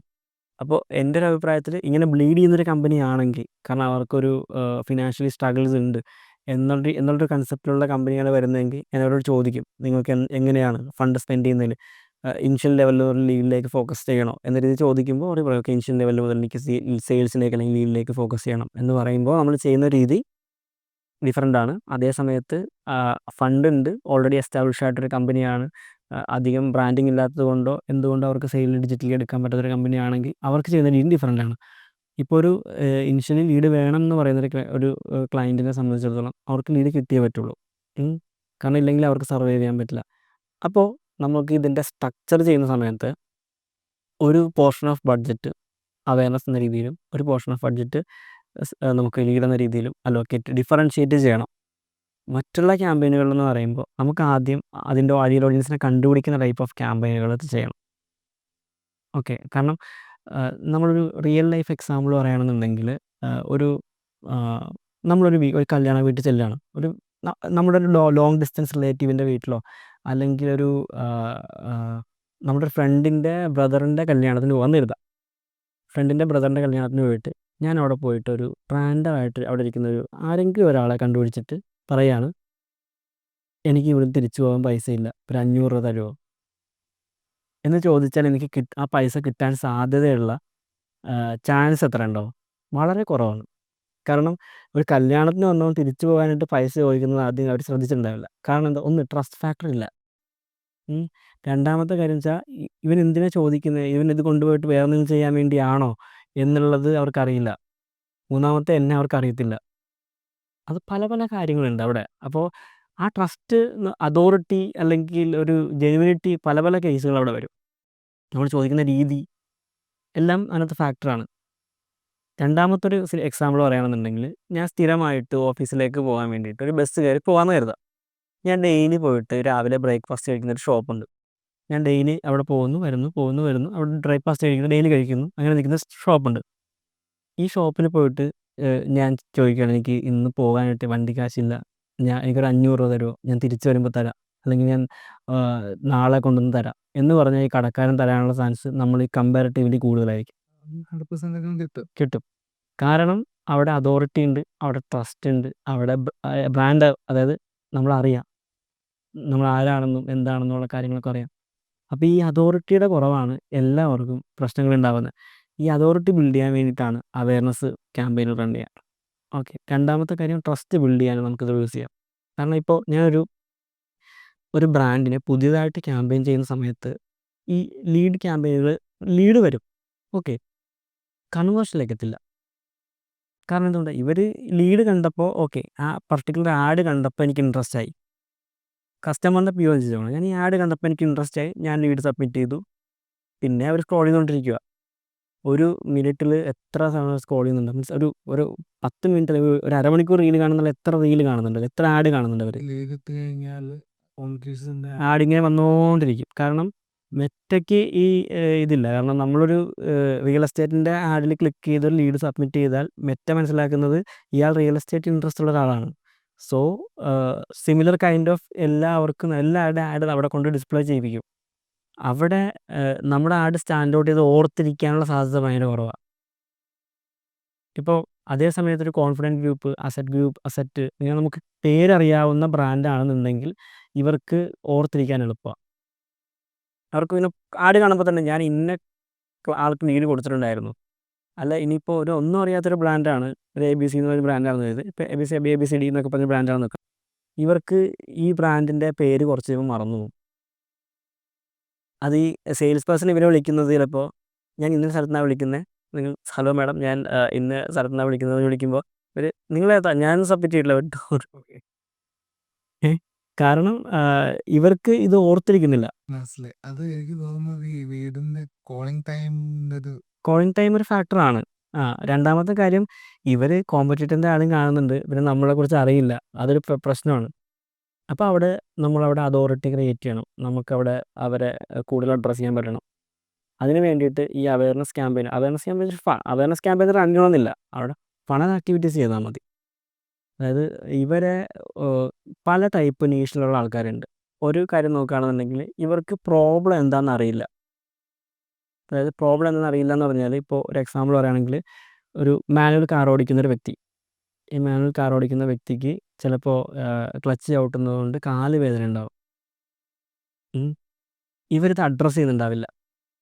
ഇവർ കംപ്ലീറ്റ്ലി ചിന്തിക്കുന്നില്ല ഇങ്ങനൊരു സംഭവിക്കൊണ്ട് കാലുവേദന ഉണ്ട്, അതെപ്പോഴും ഉണ്ട്, കാരണം വർഷങ്ങളായിട്ട് ഓടിക്കുന്ന ആളാണ്, എനിക്ക് എപ്പോഴും ഇടയ്ക്കൊക്കെ ഉള്ളതാണ് എന്ന് ചിന്തിക്കും.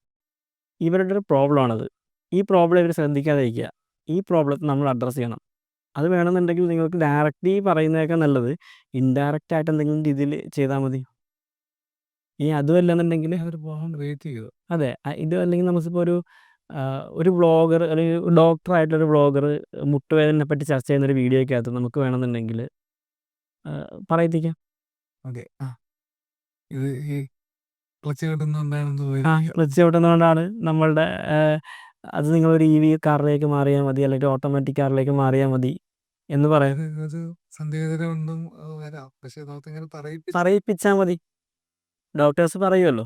കാരണം ഡോക്ടേഴ്സ് അല്ലേ, ബ്ലോഗേഴ്സ് ആയിട്ടുള്ള ആൾക്കാർ എന്തായാലും പറയും. അത് ഒരു ബ്രാൻഡിനെ ഒന്നും മെൻഷൻ ചെയ്യേണ്ട, ഈ ഒരു പ്രോബ്ലത്തെ അഡ്രസ്സ് ചെയ്താൽ മതി. എന്നിട്ട് നമുക്ക് ഈ വീഡിയോ കണ്ടിട്ടുള്ള ആൾക്കാരെ നമുക്ക് പ്രീ മാർക്കറ്റിംഗ് ചെയ്യാം. അവരുടെ അക്കൗണ്ടിൽ ലിങ്ക് ചെയ്യേണ്ടി വരും, ഓഡിയൻസ് ക്രിയേറ്റ് ചെയ്യേണ്ടി വരും. ബട്ട് അവരുടെ ആ ഒരു ടൈപ്പ് പർട്ടിക്കുലർ ആ വീഡിയോയിൽ കണ്ട ആൾക്കാരെ, എൻഗേജ് ആൾക്കാർ, അത് അവരുടെ യൂട്യൂബിൽ ലിങ്ക് ചെയ്യേണ്ടി വരും നമ്മുടെ അക്കൗണ്ടുമായിട്ട്. കുറച്ച് ബുദ്ധിമുട്ടായിരിക്കും, കുറച്ച് കോംപ്ലക്സ് പ്രൊസീജിയർ ആയിരിക്കും.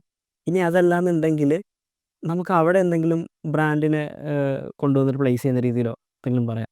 വേണമെങ്കിൽ ഇപ്പോൾ ഒരാൾ പറയുകയാണ്, ഞാൻ ഈ ടാറ്റയുടെ നെക്സോൺ EV എടുത്തതിന് ശേഷം എനിക്ക് മുട്ടുവേദന മാറി എന്നൊക്കെ വേണമെങ്കിൽ പറയിപ്പിക്കാം. മേ ബി ടാറ്റ പറയിപ്പിക്കുന്നതായും മനസ്സിലല്ല, അങ്ങനെ ജസ്റ്റ് ചെയ്യിപ്പിക്കാം, ഒരു എക്സാമ്പിൾ പറയാം. അപ്പോൾ ഇങ്ങനെ ചെയ്യുമ്പോൾ കസ്റ്റമറിന് പ്രോബ്ലം അഡ്രസ്സായി. ഇനി രണ്ടാമത്തെ ടൈപ്പ് കസ്റ്റമറാണ്, പ്രോബ്ലം അറിയാം, ഇതിൻ്റെ സൊല്യൂഷൻ അറിയില്ല. ഈ എക്സാമ്പിൾ നമ്മൾ ഈ ഷസാം യൂട്യൂബ് പ്രീമിയം മാർക്കറ്റ് ചെയ്യുന്ന പോലെ ഷസാൻ എപ്പോഴും പറയും, യൂട്യൂബ് പ്രീമിയം എടുത്തു കഴിഞ്ഞാൽ പിന്നെ ഒരു തിരിച്ച് പോക്കുണ്ടാവില്ല എന്ന്. അതേ കണക്ക് നമ്മൾ പറയിപ്പിക്കണമല്ലേ? വേണമെങ്കിൽ പറയിപ്പിക്കാം. കാരണം ഈ ഒരു സംഭവം നമ്മൾ ചെയ്യുകയാണ്, അതായത് ഇൻഡയറക്റ്റ്ലി ആണ് കസ്റ്റമറിൻ്റെ മനസ്സിലേക്ക് ഈ പ്രോബ്ലം നമ്മൾ ഇഞ്ചെക്ട് ചെയ്തു, പ്രോബ്ലം നമ്മൾ കൊണ്ടുവന്ന് പറഞ്ഞു, അവരുടെ മൈൻഡ് നമ്മൾ മാനിപ്പുലേറ്റ് ചെയ്യാണ്.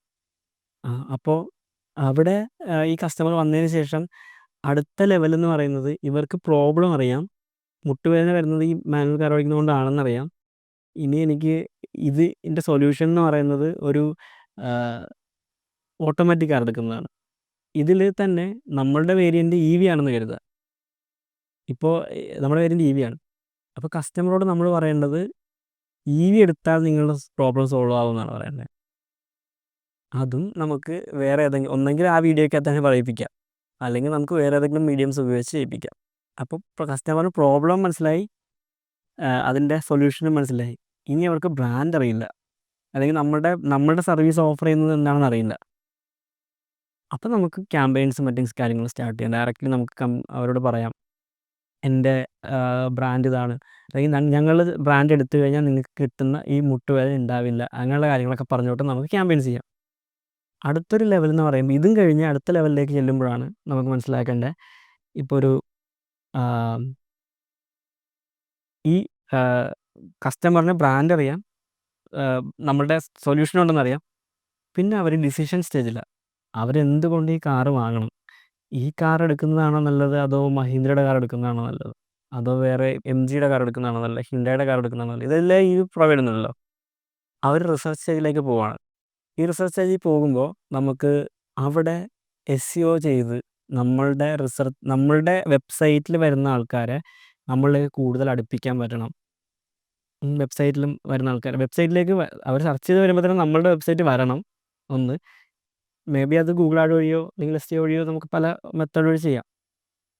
അതിൽ വരണം. ഈ കസ്റ്റമർ ഇവിടെ വരും, ഈ വെബ്സൈറ്റിൽ വന്ന് റിസർച്ച് ചെയ്യുമ്പോൾ ഇവർ നമ്മളിലേക്ക് കൂടുതൽ അടുക്കുന്ന രീതിയിലുള്ള കാര്യങ്ങൾ നമുക്ക് അവിടെ പ്ലേസ് ചെയ്യാം. അതിനുശേഷം അവർ റിസർച്ച് ചെയ്യൽ നമ്മളുടെ എടുക്കാം കൺസിഡർ ചെയ്തിട്ട് പോവാണ്. പക്ഷേ ഞാനിപ്പോൾ കാർ എടുക്കേണ്ട ആവശ്യമുണ്ടോ? കാരണം ഒരു മുട്ടുവേദന വന്നെന്ന് പറഞ്ഞാൽ ഞാൻ കാറ് വാങ്ങുക എന്ന് പറയുന്നത് ഒരു ബുദ്ധിമുട്ടുള്ള കാര്യമാണ്. അവർ കാറ് കൊള്ളാം, എനിക്കിഷ്ടപ്പെട്ടു.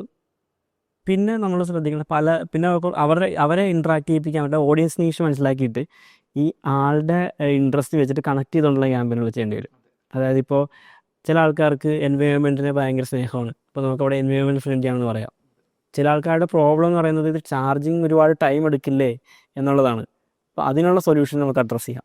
ചില ആൾക്കാർ പ്രശ്നം വരാൻ സാധ്യതയുള്ളത് അതായത് നമ്മൾ എടുക്കുന്ന ആൾക്കാരുടെ കാരണം മാത്രമല്ല, എടുക്കാത്ത ആൾക്കാരുടെ കാരണം കൂടി മനസ്സിലാക്കണം. അവിടെ എന്തുകൊണ്ട് ഇയാൾ വാങ്ങുന്നില്ല? കാരണം അയാൾ ചിലപ്പോൾ പറയും, ഇത് ചാർജിങ് ടൈം 1.5 മണിക്കൂറൊക്കെ ചാർജ് ഇട്ടേക്കുക എന്ന് പറയുന്നത് കുറച്ച് ബുദ്ധിമുട്ടാണ്, അതുകൊണ്ടാണ് ഞാൻ വാങ്ങാത്തത്. അപ്പോൾ അതിനെ അഡ്രസ്സ് ചെയ്യുന്ന കാര്യം നമുക്ക് എന്ത് പറയാൻ പറ്റും? 1.5 മണിക്കൂർ ചാർജ് ചെയ്താൽ എനിക്ക് 500 കിലോമീറ്റർ പോകാൻ പറ്റില്ല, 400 കിലോമീറ്റർ പോകാൻ പറ്റും ഇത്ര കോസ്റ്റ് എഫക്റ്റീവായിട്ട് എന്ന് പറയാം. അല്ലെങ്കിൽ അതിനെങ്ങനെ അതെ ബ്രാൻഡ് റീകോളിൽ പോയിക്കൊണ്ടിരിക്കുക. ഈ കസ്റ്റമേഴ്സ് പല രീതിയിൽ നമ്മുടെ ആഡ് കാണുകയാണ്. ആഡാണെന്ന് തോന്നാതെ തന്നെ നമ്മുടെ ആഡ് ആദ്യം കാണുകയാണ് പല സമയങ്ങളിലായിട്ട്. ഈ ആഡ് കണ്ട് അവരെ നമ്മൾ ഫിൽട്ടർ ചെയ്ത് നമ്മളുടെ പർച്ചേസിലേക്ക് എത്തിക്കുകയാണ്. അപ്പോൾ നമ്മളവിടെ അയാൾക്കൊരു ഓഫർ കൊടുക്കുകയാണ്, നിങ്ങളിപ്പോൾ ബുക്ക് ചെയ്ത് കഴിഞ്ഞാൽ പ്രീ ബുക്കിംഗ് ഓഫറായിട്ട് നിങ്ങൾക്കൊരു 10% ഡിസ്കൗണ്ട് കിട്ടും എന്ന് പറയുകയാണ്. അപ്പോൾ അവർ ഓക്കെ അപ്പോൾ ചിലർക്ക് അവിടെ കൺവേർട്ട് ആവും. ഓഫർ ഒരു ഇമ്പോർട്ടൻറ്റ് ഫാക്ടറാണ് ഫൈനലി. കാരണം തുടക്കത്തിൽ ഓഫർ പറയരുത്. ചില ആൾക്കാർ ചെയ്യുന്ന ഒരു മെയിൻ മിസ്റ്റേക്കാണ്, തുടക്കത്തിൽ ഓഫർ പറയും. അപ്പോൾ നമ്മൾ ബ്രാൻഡിൻ്റെ വില കളഞ്ഞുകൊണ്ടിരിക്കുക. അങ്ങനെ ചെയ്യരുത്. ലാസ്റ്റ് എൻഡിൽ ഇവർ ഒരു ഇൻറ്റൻഷൻ ക്രിയേറ്റ് ചെയ്യാൻ വേണ്ടി, അല്ലെങ്കിൽ അവർക്ക് ഇപ്പോൾ കിട്ടണം എന്ന രീതിയിൽ ഇൻറ്റൻഷൻ ക്രിയേറ്റ് ചെയ്യാൻ വേണ്ടിയിട്ട് ഫീൽ വരരുത്. അതെ, അത് അങ്ങനെ കിട്ടിക്കഴിഞ്ഞാൽ നല്ലതായിരിക്കും. നമുക്ക് എല്ലാ ക്യാമ്പയിനുകളും എനിക്കും എക്സിക്യൂട്ട് ചെയ്യാൻ പറ്റാറില്ല. പല സമയങ്ങളിലും പലതായിട്ടുള്ള ബാരിയേഴ്സ് വരും. പക്ഷേ ഇങ്ങനെ ഒരു മെത്തേഡ് ചെയ്ത് കഴിഞ്ഞാൽ ദാറ്റ് വിൽ ബി ഏറ്റവും ഭയങ്കര നമുക്ക് ഇൻട്രസ്റ്റിംഗ് ആയിരിക്കും ഇത് ചെയ്തുകൊണ്ടിരിക്കുക. ഭയങ്കര ക്രൈസുള്ള ജോബാണ്. ഈ കസ്റ്റമർ പർച്ചേസ് ചെയ്ത് ചെറിയ സ്റ്റാർട്ടപ്പ് ആണെന്നുണ്ടെങ്കിൽ ഈ ഒരു പ്രോസസ്സിൽ കൂടെ പോയി കഴിഞ്ഞ് കഴിഞ്ഞാൽ അത് ഫെയിൽ ചെയ്യാൻ അതെ അവരവരുടെ ബേസ് ഉറപ്പിക്കുകയാണ്. അതായത് ഒരിക്കലും ഒരു തൽക്കാല ആശ്വാസം എന്ന് പറയുന്നതിനേക്കാൾ നല്ലത്. എനിക്ക് ഇത് പറയാനുള്ളത്, മാർക്കറ്റിംഗ് എന്ന് പറയുന്നത് നമ്മൾ ബിസിനസ് ഉള്ളിടത്തോളം കാലം കണ്ടിന്യൂസ്ലി ചെയ്തുകൊണ്ടിരുന്ന ബിസിനസ്സാണ്. ഇത് ഒരു 1 വീക്ക് ചെയ്തിട്ട് സ്റ്റോപ്പ് ചെയ്യേണ്ട ഒരു സാധനം അല്ല. അത് ഒരു 1 മന്ത് ചെയ്തിട്ട് സ്റ്റോപ്പ് ചെയ്യുന്ന സാധനമല്ല. അത് ഈ ബിസിനസ് ഓണേഴ്സും മനസ്സിലാക്കണം, മാർക്കറ്റേഴ്സും മനസ്സിലാക്കണം. അതെ, കുറച്ച് ടൈം നമ്മൾ ഒരു മാർക്കറ്ററിന് കൊടുക്കണം. കാരണം അവർ ചെയ്യുന്ന റിസൾട്ട് കിട്ടുക എന്ന് പറയുന്നത് കുറച്ച് ടൈം ടേക്കിംഗ് പ്രോസസ്സായിരിക്കും. ഇപ്പോൾ ഇൻസ്റ്റൻ്റ്ലി ഇന്ന് ലീഡ് കിട്ടി നാളെ കൺവേർട്ട് ആകുക എന്ന് പറയുന്നത് ചിലപ്പോൾ ഒരിക്കലും അത് ഒരു പോസിബിൾ ആയിട്ടുള്ള കാര്യമായിരിക്കില്ല. ഒരു 3 മന്ത് അല്ലെങ്കിൽ ഒരു ടൈം ടേക്ക്. ഈ ഓരോ യൂസേഴ്സും ഡിസിഷൻ എടുക്കാണ്ടിരിക്കുന്ന ടൈം ഭയങ്കര ഡിഫറൻറ്റാണ്. ഇപ്പോൾ റിയൽ എസ്റ്റേറ്റിലൊക്കെ ആണെങ്കിൽ 6 മന്ത് അല്ലെങ്കിൽ 1 ഇയറൊക്കെ വരെ ഒരു റിസർച്ച് സ്റ്റേജിൽ പോയിട്ട് കസ്റ്റമർ വാങ്ങുന്ന ആൾക്കാരുണ്ട്. അതെ, എനിക്ക് ഒരു സർവീസ് കമ്പനി ഉള്ളതാണ്. ഈ 1 ഇയറൊക്കെ എടുത്ത കസ്റ്റമേഴ്സ് എനിക്ക് ഉണ്ടായിട്ടുണ്ട്. എന്തെല്ലാം ഡാറ്റ ഉണ്ടായിരുന്നുകൊണ്ട് ഞാൻ അനലൈസ് ചെയ്തു. അല്ലാന്നുണ്ടെങ്കിൽ ഡാറ്റ ഇല്ലാത്ത ആൾക്കാർ ഇത് മനസ്സിലാക്കുന്നില്ല. അത് ഇന്നലെ കിട്ടിയ ലീഡിൽ നിന്നാണ് അത് കൺവേർട്ടായ നമുക്ക് അതെ, ഇത് വരും. സെയിൽസ് പേഴ്സൻ്റെ ആസ്പെക്ട് നോക്കുമ്പോൾ അവർക്ക് അല്ലെങ്കിൽ അവരുടെ ബിസിനസ്സായി നോക്കുമ്പോൾ പെട്ടെന്ന് ഡാറ്റ ഇല്ലാതെ അവർ നോക്കുകയാണെന്നുണ്ടെങ്കിൽ എനിക്ക് കഴിഞ്ഞ ഒരാഴ്ച മുമ്പ് വന്ന ലീഡ് വരെ എനിക്ക് കൺവേർട്ടായി, പക്ഷെ നിങ്ങൾ തന്ന 3 മാസം മുമ്പ് വന്ന ലീഡ് വരെ കൺവേർട്ടായിട്ടില്ല എന്ന് പറയും. പക്ഷേ സംഭവം എന്ന് വെച്ച് കഴിഞ്ഞാൽ ഈ ഒരാഴ്ച വന്ന ലീഡ് നമ്മളത് കാണുന്നതിൻ്റെ ഡിഫറൻസാണ്. അവർ ചിലപ്പോൾ മുൻപ് സബ്മിറ്റ് ചെയ്തിട്ടുണ്ടാകും. കാരണം അവർ ഒരു വീട് വാങ്ങുക എന്ന് പറയുന്നത് ഒരു വലിയ ഡിസിഷനാണ്. അപ്പോൾ അവർ പെട്ടെന്ന് ക്വിക്കായിട്ട് എടുക്കില്ല. അതേസമയത്തൊരു ഒരു ചിലപ്പോൾ ഒരു എന്തെങ്കിലും ഒരു ഗാഡ്ജറ്റ് വാങ്ങുക എന്ന് പറയുന്നത് ചിലപ്പോൾ ക്വിക്കായിട്ട് ഡിസിഷൻ എടുക്കാൻ സാധ്യതയുണ്ട്. അതെ അതെ അതെ, ഒരു ഡ്രസ്സ് വാങ്ങുക എന്ന് പറയുമ്പോൾ ചിലപ്പോൾ ആ ഡ്രസ്സ് കണ്ടതുകൊണ്ട് എനിക്ക് ഇഷ്ടപ്പെട്ടത് കൊണ്ട് ഞാൻ വാങ്ങുന്നത്, അല്ലെങ്കിൽ ഒരു ഗാഡ്ജറ്റ് എനിക്ക് ഇഷ്ടപ്പെട്ടു ഞാനത് വാങ്ങുന്നു. പക്ഷേ ഒരു വീട് എന്ന് പറയുമ്പോൾ അല്ലെങ്കിൽ കാർ എന്ന് പറയുമ്പോഴൊക്കെ ചെറിയൊരു ഇൻവെസ്റ്റ്മെൻ്റ് അല്ല. അവർ അതെ ചിലപ്പോൾ അങ്ങനെയൊക്കെ അത്രയും റിസർച്ച് ചെയ്ത് എടുക്കുന്ന ആൾക്കാരായിരിക്കും. അപ്പോൾ ഈ റിസർച്ച് സ്റ്റേജിൽ നമ്മളെ നമുക്ക് സ്റ്റാൻഡപ്പ് ചെയ്ത് നിർത്താൻ പറ്റണം ബാക്കിയുള്ള ക്ലയൻസിൽ നിന്ന്, ബാക്കിയുള്ള കോമ്പറ്റീറ്റേഴ്സിൽ നിന്ന്. അതിൻ്റെ എൻഡ് പോയിന്റ് വരുമ്പോൾ നമ്മൾ ഓഫർ കൊടുത്തിട്ട് ഓഫർ കൊടുത്തിട്ട് ചിലർ വീഴുന്നില്ല എന്ന് കരുതുക. അടുത്തത് നമുക്ക് EMI ഓപ്ഷൻ പരീക്ഷിക്കാം. കാരണം ചില ആൾക്കാർ ഓഫർ കൊടുത്താൽ വാങ്ങാൻ പറ്റാത്ത എന്താ, അവരുടെ കയ്യിൽ പൈസ ഇല്ലാത്തതാണ്. അപ്പോൾ നമുക്ക് EMI ചെയ്യാം. അത് ഭയങ്കര ഒരു വർത്തായിട്ട്. ഇപ്പോൾ ഞാനൊരു കാറ് വാങ്ങാൻ ഡിസൈഡ് ചെയ്യാതിരുന്ന ഒരാളാണ്. പക്ഷേ ഞാൻ ഡിസൈഡ് ചെയ്യുന്ന മൊമെൻറ്റിൽ ഞാൻ ഒരു കാർ വാങ്ങണം എന്ന് ആഗ്രഹിച്ച ഒരു മൊമെൻറ്റിൽ എൻ്റെ മുമ്പിലേക്ക് കിയയുടെ ആഡ് വന്നു. അതും 0 EMI, 0 ഡൗൺ പേയ്മെൻറ്റ് ആ ഒരു ഈ ആഡ് വന്നു. അത് എനിക്ക് തോന്നുന്നു അവർ പ്രിസൈസ്ലി ടാർഗറ്റ് ചെയ്തുകൊണ്ട് ആയിരിക്കില്ല. മെറ്റയുടെ അൽഗോരിതം അത്രയും എഫിഷ്യൻ്റായി എന്നുള്ളതാണ്.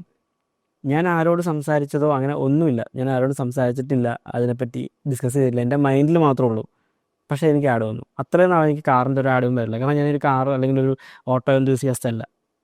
ആദ്യമായിട്ടൊരു കാറിൻ്റെ ആഡ് വന്നത് ഇങ്ങനെയാണ്. കാരണം മെറ്റയുടെ അൽഗോരിതത്തിന് അറിയാം ഇയാൾ ഡിസൈഡ് ചെയ്യുന്ന പോയിൻ്റ് എവിടെയാണ്. അല്ലെങ്കിൽ അതുകൊണ്ട് അതെങ്ങനെയാണെന്ന് വെച്ച് കഴിഞ്ഞാൽ ഈ സിഗ്നൽസ് എല്ലാം ഉണ്ട്.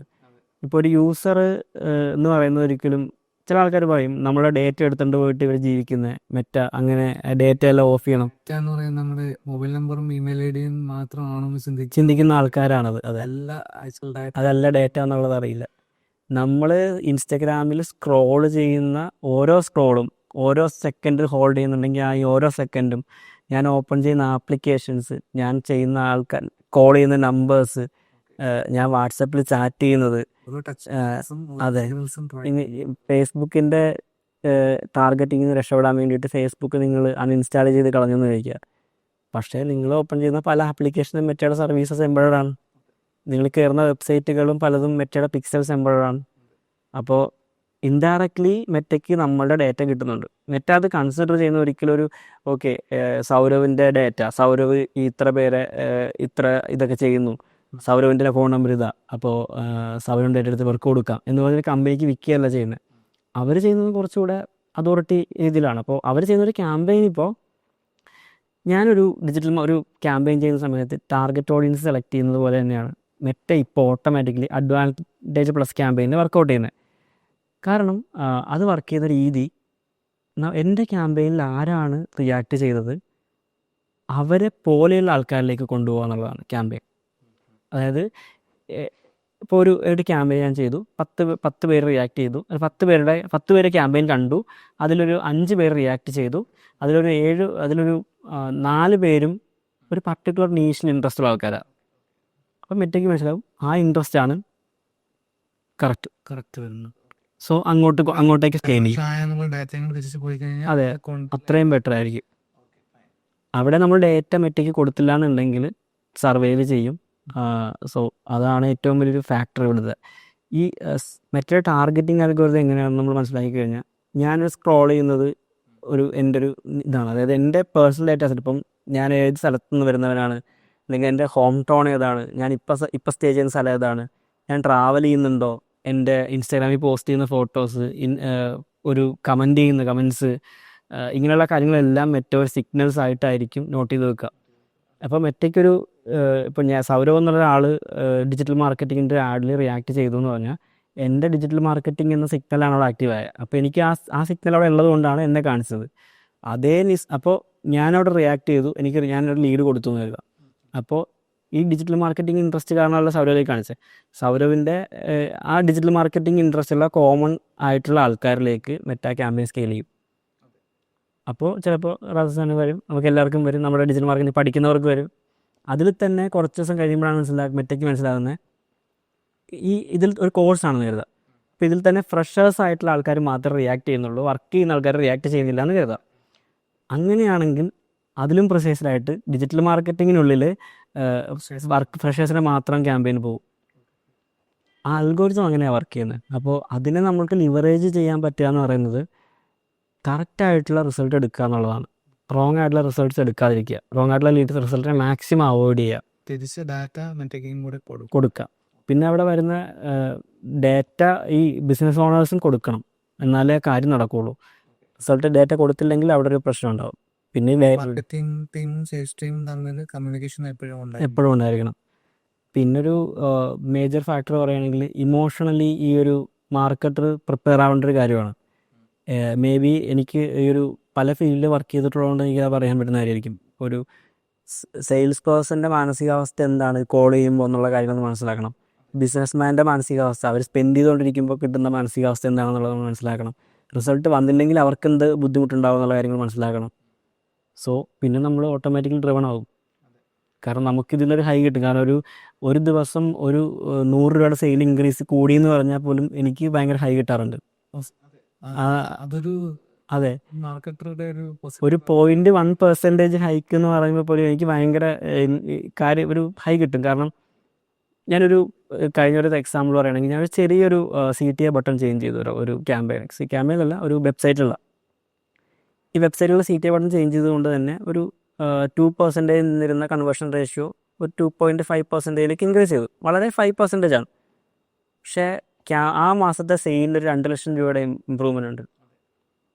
അത് പറയുമ്പോൾ വളരെ വളരെ മൈന്യൂട്ട് ചേഞ്ചാണ് വരുന്നത്. പക്ഷേ അവിടെ മേ ബി അതുകൊണ്ട് മാത്രമായിരിക്കില്ല, കൊടുത്ത കണ്ടൻറ്റിൻ്റെ ആയിരിക്കാം. പക്ഷേ അവിടെ വരുന്ന കസ്റ്റമേഴ്സ് ആക്ഷൻ എടുക്കാൻ പറ്റി. അതെ, ഇപ്പോൾ ഈ സ്റ്റാർട്ടപ്പുകളൊക്കെ അല്ലെങ്കിൽ ചെറിയ മാർക്കറ്റിംഗ് ബജറ്റുള്ള ആൾക്കാർ ഇപ്പോൾ പെർ ഡേ 1000 ഒരു എക്സാമ്പിൾ വയ്ക്കുക, 1000 ആണ് അവരുടെ മാർക്കറ്റിംഗ് ബജറ്റ്.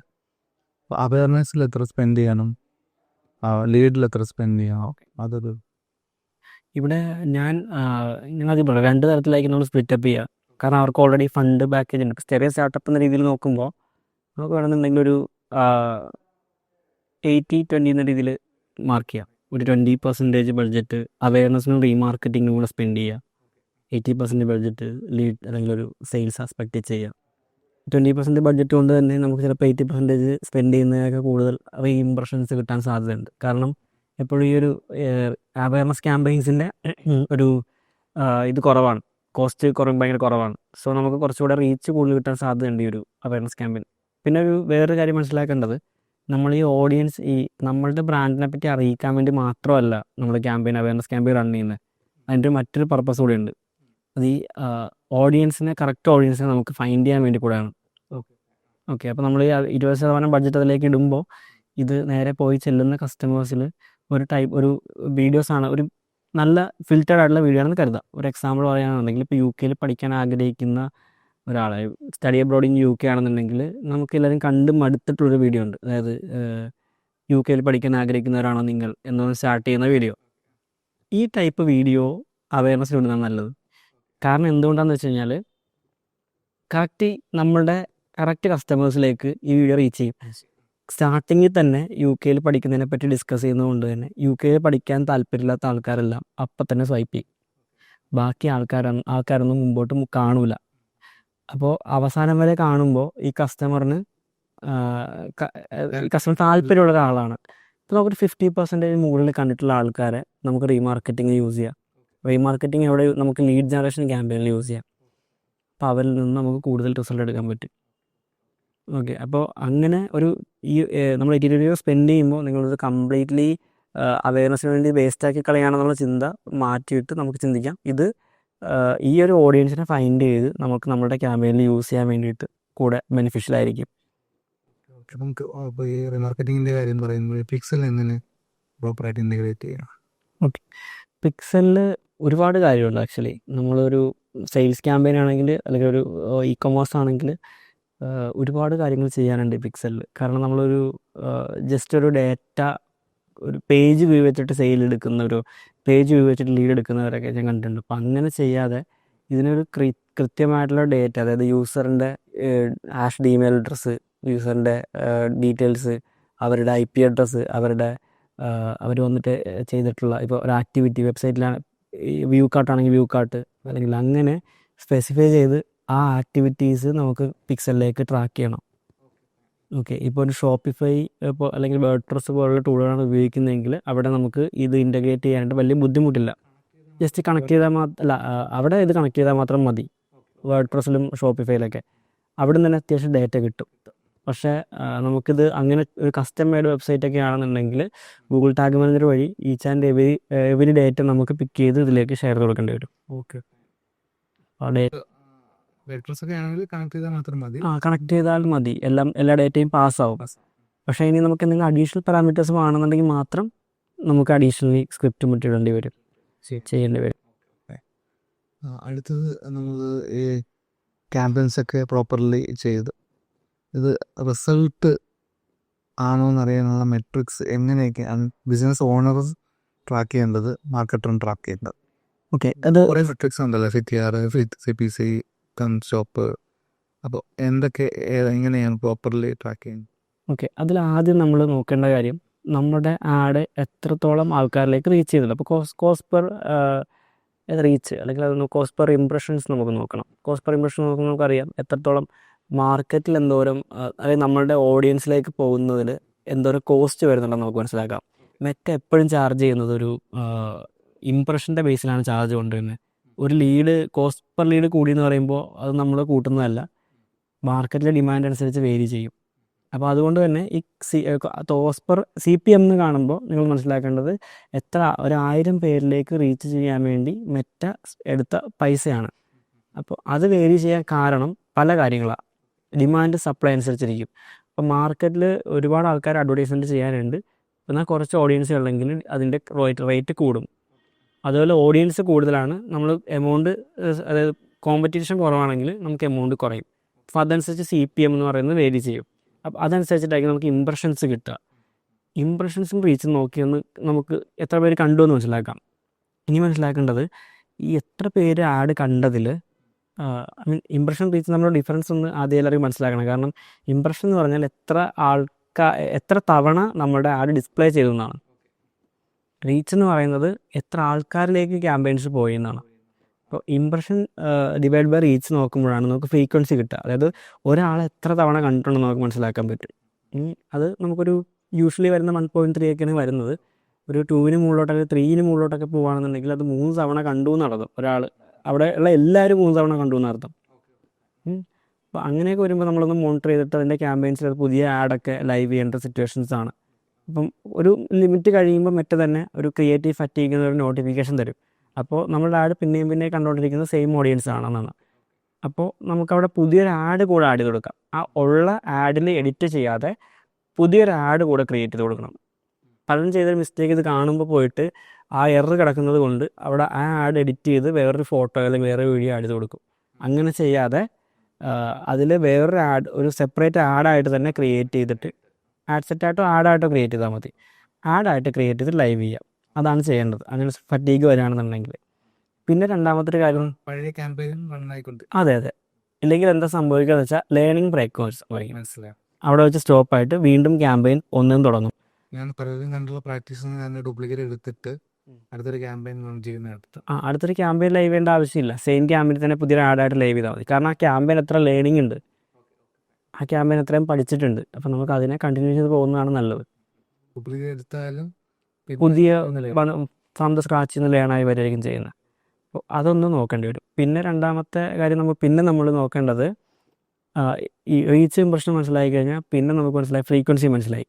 അടുത്ത നോക്കേണ്ടത് എത്ര പേര് ഇതിൽ ക്ലിക്ക് ചെയ്തു എന്നുള്ളതാണ്. ക്ലിക്ക് ചെയ്തു എന്നുള്ളത് തന്നെ പല ക്ലിക്ക് ഉണ്ട്. നോർമൽ ക്ലിക്സ് എന്ന് പറഞ്ഞാൽ ഈ ആഡിൽ വന്ന് ക്ലിക്ക് ചെയ്ത എല്ലാവരും നോർമൽ ക്ലിക്സാണ്. ചിലപ്പോൾ ആഡ് കാണാൻ വേണ്ടി ക്ലിക്ക് ചെയ്തതാവാം. കാരണം ഇപ്പോൾ ഇൻസ്റ്റാഗ്രാമിൻ്റെ എക്സ്പ്ലോർ ഹോമിൽ നിൽക്കുമ്പോൾ അവിടെ ക്ലിക്ക് ചെയ്തിട്ടായിരിക്കും ആൾ ആഡ് കാണുന്നത്. അല്ലെങ്കിൽ ചിലപ്പോൾ ഒരു സ്റ്റോറിയിലാണെന്നുണ്ടെങ്കിൽ ചിലപ്പോൾ ജസ്റ്റ് ക്ലിക്ക് ചെയ്ത അറിയാണ്ട് ക്ലിക്ക് ചെയ്തെല്ലാം ക്ലിക്സ് ആണ്. ഇത് ലിങ്ക് ക്ലിക്സ് ഉണ്ട്. ലിങ്ക് ക്ലിക്സ് എന്ന് പറയുമ്പോൾ ഒരു ആ ആഡിൽ നിന്ന് മറ്റൊരു പേജിലേക്ക് പോയെങ്കിൽ അത് ലിങ്ക് ക്ലിക്കാണ്. അപ്പോൾ അത് ചിലപ്പോൾ നമ്മുടെ വെബ്സൈറ്റ് ആയിരിക്കാം, അല്ലെങ്കിൽ ചിലപ്പോൾ നമ്മളുടെ തന്നെ പ്രൊഫൈലായിരിക്കാം, അല്ലെങ്കിൽ നമ്മുടെ പോസ്റ്റിൽ കമൻറ്റ് ചെയ്തിട്ടുള്ളവരുടെ പ്രൊഫൈലായിരിക്കാം. അതെല്ലാം ലിങ്ക് ക്ലിക്കാണ്. അടുത്തൊരെണ്ണം വരുന്നത് അവിടെ ഔട്ട് ബൗണ്ട് ക്ലിക്കാണ്. ഔട്ട് ബൗണ്ട് ക്ലിക്ക് എന്ന് പറയുമ്പോൾ മെറ്റയ്ക്ക് പുറത്തേക്ക് പോയിട്ടുണ്ട് ക്ലിക്കാണ്. അവിടെ അതാണ് നമുക്ക് കൂടുതലും ഒരു വെബ്സൈറ്റ് വെച്ച് ക്യാമ്പയിൻ ചെയ്യുമ്പോൾ ലാൻഡിങ് പേജിലേക്ക് പോകുന്ന വ്യൂ. ലാൻഡിങ് പേജിൽ എത്ര പേര് ആ CTA ബട്ടണിൽ ക്ലിക്ക് ചെയ്യുന്ന അറിയണമെന്നുണ്ടെങ്കിൽ ഔട്ട് ബൗണ്ട് ക്ലിക്ക് കാൽക്കുലേറ്റ് ചെയ്താൽ മതി ലാൻഡിങ് പേജ് യൂസ് ചെയ്യുമ്പോൾ. ഓക്കെ, അത് ലിങ്ക് ക്ലിക്ക് നോക്കിയാൽ കിട്ടില്ല, അല്ലെങ്കിൽ ക്ലിക്ക് നോക്കിയാലും കറക്റ്റ് ആയിരിക്കില്ല. അവിടെ ഔട്ട് ബൗണ്ട് ക്ലിക്ക് നോക്കിയാണെങ്കിൽ നമുക്കറിയാൻ പറ്റും. അപ്പോൾ നമ്മുടെ CTA കറക്റ്റ് ആണോ ഇല്ലെന്ന് ഐഡൻറ്റിഫൈ ചെയ്യാൻ പറ്റും. ഇപ്പോൾ പുതിയ കുറേ മെട്രിക്സ് ഒക്കെ വന്നിട്ടില്ലേ, ഹുക്ക് ഉണ്ട്. അതെ, അതൊക്കെ കസ്റ്റമൈസ് മെട്രിക്സ് ആയിരിക്കും കൂടുതലുള്ളത്. ഇപ്പോൾ ഹുക്ക് റേറ്റ് എന്ന് പറയുമ്പോൾ ഓൾമോസ്റ്റ് വീഡിയോയുടെ തുടക്കം കണ്ടിട്ടുള്ള ആൾക്കാരെയാണ് പറയുന്നത്. ഹോൾ റേറ്റ് എന്ന് പറയുമ്പോൾ അവർ കൂടുതൽ എത്ര ശതമാനം ആൾക്കാർ വീഡിയോ കാണുന്നുണ്ട്, പക്ഷേ എത്ര ആൾ പിടിച്ചിരിക്കുന്നുണ്ട് എന്നുള്ള കാര്യങ്ങളാണ് മെട്രിക്സ് വരുന്നത്. അത് നമ്മൾ എങ്ങനെ മാർക്കറ്റേഴ്സ് മനസ്സിലാക്കണം? ഈ ക്രിയേറ്റീവ് ടാർഗറ്റിംഗ് ആണ്, അതിന് എങ്ങനെയാണ് മാർക്കറ്റേഴ്സ് പ്രോപ്പർലി അനലൈസ് ചെയ്യുന്നത്? ഓക്കെ, നമുക്കിപ്പോൾ ഹുക്ക് റേറ്റ് കുറവാണെങ്കിൽ, അതായത് ഇപ്പോൾ ഉദാഹരണം പറയുകയാണെങ്കിൽ നമ്മളുടെ വീഡിയോ ഒരു 25% താഴെ ആ വീഡിയോ കണ്ടിട്ടുള്ള ആൾക്കാർ തുടക്കം കണ്ടിട്ട് സ്വൈപ്പ് ചെയ്ത് പോകുന്ന ആൾക്കാരുടെ റേറ്റ് കൂടുതലാണെങ്കിൽ നമ്മൾ മനസ്സിലാക്കേണ്ടത് ആ വീഡിയോ ഹുക്കാവുന്നില്ല. കസ്റ്റമേഴ്സിന് ഇത് മുഴുവൻ കാണാൻ, അല്ലെങ്കിൽ ആ വീഡിയോ കണ്ടിന്യൂ ചെയ്ത് കാണാനുള്ള താല്പര്യം ഉണ്ടാവുന്നില്ല. അവിടെ വെച്ചാൽ ഒരു ഡ്രോപ്പായി പോവാണ്. അടുത്ത ഒരു ഹോൾ റേറ്റ് എന്ന് പറയുമ്പോൾ കസ്റ്റമേഴ്സ് വീഡിയോ കാണുന്നുണ്ട്, ഓക്കെ, എത്ര ശതമാനം ആൾക്കാർ ഈ വീഡിയോ കാണുന്നുണ്ട് എന്നുള്ള ഒരു റേറ്റാണ് വരുന്നത്. അപ്പോൾ നമ്മൾ ഒരു മറ്റേ അകത്തുള്ളൊരു മെട്രിക്സ് നോക്കുകയാണെന്നുണ്ടെങ്കിൽ നമുക്ക് എത്ര ശതമാനം വീഡിയോ കണ്ട ആൾക്കാരെ വെച്ച് സ്പ്ലിറ്റപ്പ് ചെയ്യാൻ പറ്റും. ഓക്കെ, ആദ്യം 25% മുകളിൽ താഴത്തേക്ക് ഡ്രോപ്പായി പോയിട്ടുള്ള ആൾക്കാരെല്ലാം ഹുക്ക് കിട്ടിയിട്ടില്ല, അവർ ഡ്രോപ്പായി പോവുക ചെയ്തത്. പക്ഷേ ഞാൻ പറയുന്നത് എൻ്റെ ഒരു POV കുറച്ച് ആൾക്കാർ ഡ്രോപ്പ് ചെയ്യണം. നമ്മളുടെ കറക്റ്റ് കസ്റ്റമേഴ്സ് എല്ലാത്തവരും ഡ്രോപ്പ് ചെയ്ത് പൊക്കോട്ടെ. എല്ലാവരും വീഡിയോ കാണണം എന്നുള്ളതല്ല നമ്മുടെ ഒബ്ജക്റ്റീവ്. അങ്ങനെ ഒബ്ജക്റ്റീവ് ചെയ്യുമ്പോൾ ഓക്കെ, വീഡിയോ കാണണം എന്നാണ് നമ്മുടെ ഒബ്ജക്റ്റീവ്. ഓക്കെ, ലീഡ് അല്ലെങ്കിൽ സെയിൽസിലേക്ക് വരുമ്പോൾ നമ്മളുടെ ആഡിൽ താല്പര്യമുള്ളവർ മാത്രം നമ്മുടെ ആഡ് കണ്ടാൽ മതി. ഞാൻ അങ്ങനെ ആയിരിക്കും ഏറ്റവും കൂടുതൽ ഫോക്കസ് ചെയ്യാം. ഞാനിപ്പോൾ ലേറ്റസ്റ്റ് ആയിട്ട് ഞാൻ ചെയ്യുന്ന സ്ട്രാറ്റജി എന്ന് പറയുന്നത് ആഡ് പോകുന്ന ഇൻസർട്ട് ഫയൽ ബേസിലിട്ട് ടെസ്റ്റ് ചെയ്തോ. അപ്പോൾ നമ്മുടെ ഇൻസ്റ്റാഗ്രാമിൻ്റെ എഡ്സിൽ നല്ല മെട്രിക്സ്, അഡീഷണൽ മെട്രിക്സ് കിട്ടും. അത് വെച്ചിട്ട് അതിൽ വർക്കാവുന്നുണ്ടെങ്കിൽ നമുക്ക് ആഡ് റൺ ചെയ്ത് നല്ല രീതിയിൽ അതായിട്ട് കാണുന്നുണ്ട്. അപ്പോൾ ഇത് അത്രയും പൈസ സ്പെൻഡ് ചെയ്ത് ടെസ്റ്റ് ചെയ്യാറില്ല. നമുക്ക് ട്രയൽ എന്ന് പറഞ്ഞ പുതിയൊരു ഓപ്ഷനും പുതുതായിട്ട് വരുന്നുണ്ട്. അതിൽ നമുക്ക് ഇൻസൈഡ് എഡിക്സ് എന്നൊരു ആപ്പുണ്ട്. അതിനകത്ത് കുറച്ചും കൂടെ നോർമൽ ഇൻസൈറ്റ്സിനേക്കാളും എഡിറ്റ്സിനകത്ത് കുറേ മെട്രിക്സ് അഡീഷണലായിട്ട് നമുക്ക് കാണാൻ പറ്റാം. അപ്പോൾ പൈസ സ്പെൻഡ് ചെയ്യാതെ നമുക്ക് ടെസ്റ്റ് ചെയ്യാം. വേറൊരു എല്ലാവരും മറന്നു പോകുന്നൊരു കാര്യമുണ്ട്. ഈ കസ്റ്റമർ ലാൻഡിങ് പേജിൽ ലാൻഡ് ചെയ്തു എന്ന് കരുതാം. ഈ ലാൻഡിങ് പേജിൽ ലാൻഡ് ചെയ്ത കസ്റ്റമറിൽ എത്ര ശതമാനം ആൾക്കാർ നമ്മുടെ പ്രോഡക്റ്റ് പർച്ചേസ് ചെയ്തിട്ടുണ്ടെന്ന് നമ്മൾ നോക്കുന്നില്ല. നമ്മൾ ഒരുപാട് കഷ്ടപ്പെട്ടാണ്, ഒരുപാട് പൈസ സ്പെൻഡ് ചെയ്തിട്ടാണ് ഒരു കസ്റ്റമർ നമ്മൾ ലാൻഡിങ് പേജിൽ എത്തിക്കുന്നത്. അവിടെ വന്ന് ഡ്രോപ്പായി പോവുകയാണെന്നുണ്ടെങ്കിൽ, അവിടെ വന്നിട്ട് പർച്ചേസ് ചെയ്യാതെ അല്ലെങ്കിൽ നീഡ് സബ്മിറ്റ് ചെയ്യാതെ പോവുകയാണെന്നുണ്ടെങ്കിൽ അത് നമ്മൾ അഡ്രസ്സ് ചെയ്യേണ്ട വിഷയം തന്നെയാണ്. ചിലപ്പോൾ കോപ്പിയുടെ ലോഡിങ് ടൈം ആവാം, ബട്ടൺസിൻ്റെ പ്ലേസ്മെൻ്റ് ആവാം, ചിലപ്പോൾ ഒരു മൊബൈൽ ഫ്രണ്ട്ലി അല്ലാത്തതുകൊണ്ടായിരിക്കാം, ചിലപ്പോൾ അതിൻ്റെ കളർ തീം ആവാം, ചിലപ്പോൾ അതിലുള്ള ഇൻഫർമേഷൻസ് കുറവായതുകൊണ്ടായിരിക്കാം. ട്രാക്ക് ചെയ്യാൻ പറ്റും. ഇത് ട്രാക്ക് ചെയ്യാനായിട്ട് ഒരു മെത്തേഡ് എന്ന് പറഞ്ഞാൽ നമുക്ക് ഇപ്പം ഇ-കൊമേഴ്സിലാണെന്നുണ്ടെങ്കിൽ ആദ്യം മനസ്സിലാക്കേണ്ടത് നമുക്കൊരു ഫസ്റ്റ് ലാൻഡിങ് പേജ് വന്ന മെട്രിക്സ് നമുക്ക് കാണാൻ പറ്റും മറ്റേ തന്നെ. അതിൽ നിന്ന് എത്ര പേര് ആഡ് ടു കാർട്ടിലേക്ക് ക്ലിക്ക് ചെയ്തിട്ടുണ്ടെന്ന് നോക്കാൻ പറ്റും. അപ്പോൾ നമുക്ക് അവിടെ ഡ്രോപ്പ് എന്തോരം ഉണ്ടെന്ന് മനസ്സിലാക്കാം. ഒരു 100 പേര് വന്നു, അതിൽ 5 പേര് ക്ലിക്ക് ചെയ്യണമെന്ന് വെച്ചാൽ 5% ആണ്. അപ്പോൾ 5% മനസ്സിലാക്കി. നമുക്കത് ആദ്യം കാണുമ്പോൾ നമുക്ക് ഐഡൻറ്റിഫൈ ചെയ്യാൻ പറ്റില്ല, പക്ഷേ 5% നമുക്ക് ഒന്ന് നോട്ട് ചെയ്ത് നോക്കാം. അടുത്ത ഈ ആഡ് ടു കാർട്ട് വരുന്ന ആൾക്കാരിൽ നിന്ന് എത്ര പേര് ചെക്കൗട്ട് പേജിലേക്ക് പോകുന്നുണ്ടെന്ന് നോക്കാം. അവിടെ എത്ര ശതമാനം ഡ്രോപ്പ് വരുന്നുണ്ടെന്ന് നോക്കാം. അത് നോക്കാം. അത് കഴിയുമ്പോൾ അടുത്ത ചെക്കൗട്ട് പേജിൽ വന്നിട്ട് പർച്ചേസിലേക്ക് എത്ര പേര് പോകുന്നുണ്ടെന്ന് നോക്കാം. ഇതിലെവിടെയാണ് ഫ്രിക്ഷൻ വന്നതെന്ന് നമുക്ക് മനസ്സിലാക്കാൻ പറ്റും. കാരണം പല പേജിലൂടെ കടന്നു പോകുന്ന സ്റ്റേജാണ്, എവിടെയെങ്കിലും ഫ്രിക്ഷൻ വന്നിട്ടുണ്ടാവും. അപ്പോൾ നമുക്കിത് ഇമ്പ്രൂവ് ചെയ്യണമെന്നുണ്ടെങ്കിൽ നമ്മൾ ആദ്യം ഒരു ടാർഗറ്റ് വെക്കണം. അതായത് എനിക്കിപ്പോൾ ഏറ്റവും കുറവ്, അതായത് ചെക്കൗട്ട് പേജിൽ നിന്ന് പർച്ചേസിലേക്ക് വരുന്നതിന് നല്ലൊരു ഡ്രോപ്പ് ഉണ്ട്, 90% ആൾക്കാർ ഡ്രോപ്പായി പോവാണ് എന്ന് മനസ്സിലാക്കാം. അപ്പോൾ നമുക്ക് അവിടെ ആ ഫ്രിക്ഷൻ കുറക്കാൻ വേണ്ടിയിട്ട് എന്ത് ചെയ്യാൻ പറ്റും എന്നുള്ള കാര്യം നമ്മൾ പ്ലാൻ ചെയ്യണം. ആ പേജിൻ്റെ റിയൽ എക്സ്പീരിയൻസിന് നമ്മൾ പോയിട്ട് എന്തെങ്കിലും പ്രോഡക്റ്റ് പർച്ചേസ് ചെയ്ത് നോക്കാം ടെസ്റ്റ് അടിച്ചിട്ട്. രണ്ടാമത്തെ ഓപ്ഷൻ എന്ന് പറയുന്നത് നമുക്ക് മൈക്രോസോഫ്റ്റ് ക്ലാരിറ്റി പോലുള്ള ടൂളുണ്ട്. ക്ലാരിറ്റി എന്ന് പറയുന്നത് കംപ്ലീറ്റ്ലി ഫ്രീ ആയിട്ടുള്ള ടൂളാണ്. അതെ, ഒരുപാട് ഓപ്ഷൻസ് ഉണ്ട്. ക്ലാരിറ്റി ആണ് ഏറ്റവും ഫ്രീ ആണത്. മാത്രമല്ല കസ്റ്റമേഴ്സ് വരുന്നതിൻ്റെ ലൈവ് റെക്കോർഡിങ്സ്, CCTV വെച്ചബിലിറ്റി ലൈവ് റെക്കോർഡിങ്സ് നമുക്ക് കാണാം. ഈ റെക്കോർഡിങ്സ് കാണുന്നതുകൊണ്ടുള്ള ഏറ്റവും വലിയ ഗുണം, ഞാൻ ചെയ്യുന്നൊരു മെത്തേഡ് എന്ന് വെച്ചാൽ, ഒരു കസ്റ്റമർ പർച്ചേസ് ചെയ്തിട്ടുണ്ടെങ്കിലും ഞാൻ ആ റെക്കോർഡിങ്സ് കാണും. കസ്റ്റമർ ആഡ് ടു കാർട്ട് അടിച്ചിട്ട് ഡ്രോപ്പ് ചെയ്ത് പോയിട്ടുള്ള എല്ലാ കസ്റ്റമേഴ്സിൻ്റെ ഒരു വിഷ്വൽസ് ഞാൻ കാണും. അവിടെ വരുമ്പോൾ എനിക്ക് കസ്റ്റമർ പല സ്റ്റേജിലൂടെ കടന്നു പോകുന്നതുകൊണ്ട് തന്നെ എവിടെ വെച്ചാണ് ഇവർ ബാക്ക് അടിച്ച് പോകാൻ റീസൺ, എന്തുകൊണ്ട് ബാക്ക് അടിച്ച് പോയി എന്നുള്ളത് മനസ്സിലാക്കി കഴിഞ്ഞാൽ നമുക്കറിയാൻ പറ്റും. പിന്നെ ഒരു കസ്റ്റമർ ഫീഡ്ബാക്ക് എന്ന് പറയുന്നത് ഭയങ്കര വലിയ കാര്യമാണ്. പറ്റുമെങ്കിൽ ഫീഡ്ബാക്ക് എടുക്കുക. ഓപ്പർച്യൂണിറ്റി ഇല്ല. അതെ, അവരോട് ചോദിക്കണം, നിങ്ങൾക്ക് എവിടെയെങ്കിലും എന്തെങ്കിലും ബുദ്ധിമുട്ടുണ്ടായിട്ടുണ്ടോ എന്നിട്ടുള്ളത് നമുക്ക് ഡിസൈഡ് ചെയ്യാം. അപ്പോൾ ഈ പല നമുക്ക് വീഡിയോ കാണുമ്പോൾ നമുക്ക് മനസ്സിലാവുകയാണ്, ആഡ് ടു കാർട്ടിൽ വന്നിട്ട് ഇപ്പോൾ സ്വിഗ്ഗി സൊമാറ്റോ പോലുള്ള ഒരു ടൂളാണ് വരുന്നത്. അതിൻ്റെ ഒരു പ്രശ്നം ഞാൻ കണ്ടെത്തിയത്, നമുക്കൊരു ചെക്കൗട്ട് പേജിലെത്തുമ്പോൾ എമൗണ്ട് ഭയങ്കരമായിട്ട് കൂടും. റിയൽ പ്രൊഡക്റ്റിൻ്റെ റേറ്റിനേക്കാൾ ഭയങ്കരമായിട്ട് ചെക്കൗട്ട് പേജിൽ കൂടും. അതുകൊണ്ട് പല ആൾക്കാരും ഡ്രോപ്പ് ചെയ്ത് പോകും.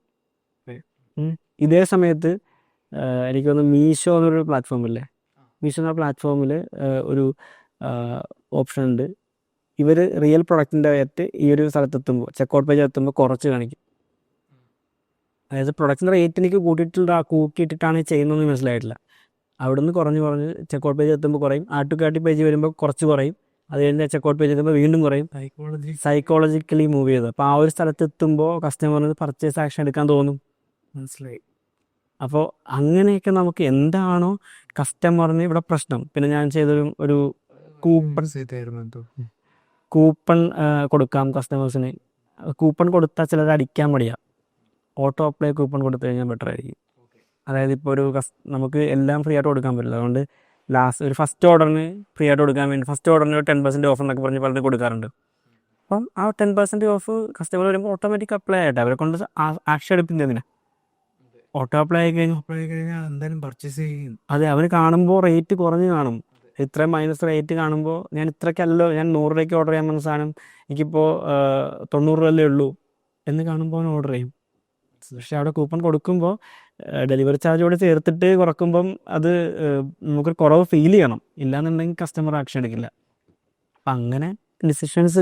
ഈ ആഡ് റൺ ചെയ്യുമ്പോൾ ഇനിഷ്യൽ സ്റ്റേജിൽ സ്കെയിലിംഗ് അല്ല, പുതിയ ആഡൊക്കെ ഉണ്ടാകും. ഈ ആഡ് ഫ്രീക്വൻസി എത്രത്തോളമാണ് ആഡ് ഫ്രീക്വൻസി സെറ്റ് ചെയ്യുന്നത്? ഫ്രീക്വൻസി നമുക്ക് ആക്ച്വലി സെറ്റ് ചെയ്യാനുള്ളൊരു കുറച്ച് ഡിഫിക്കൽട്ടി ഉണ്ട്. ക്യാപ്പ് സെറ്റ് ചെയ്യാനേ പറ്റുള്ളൂ.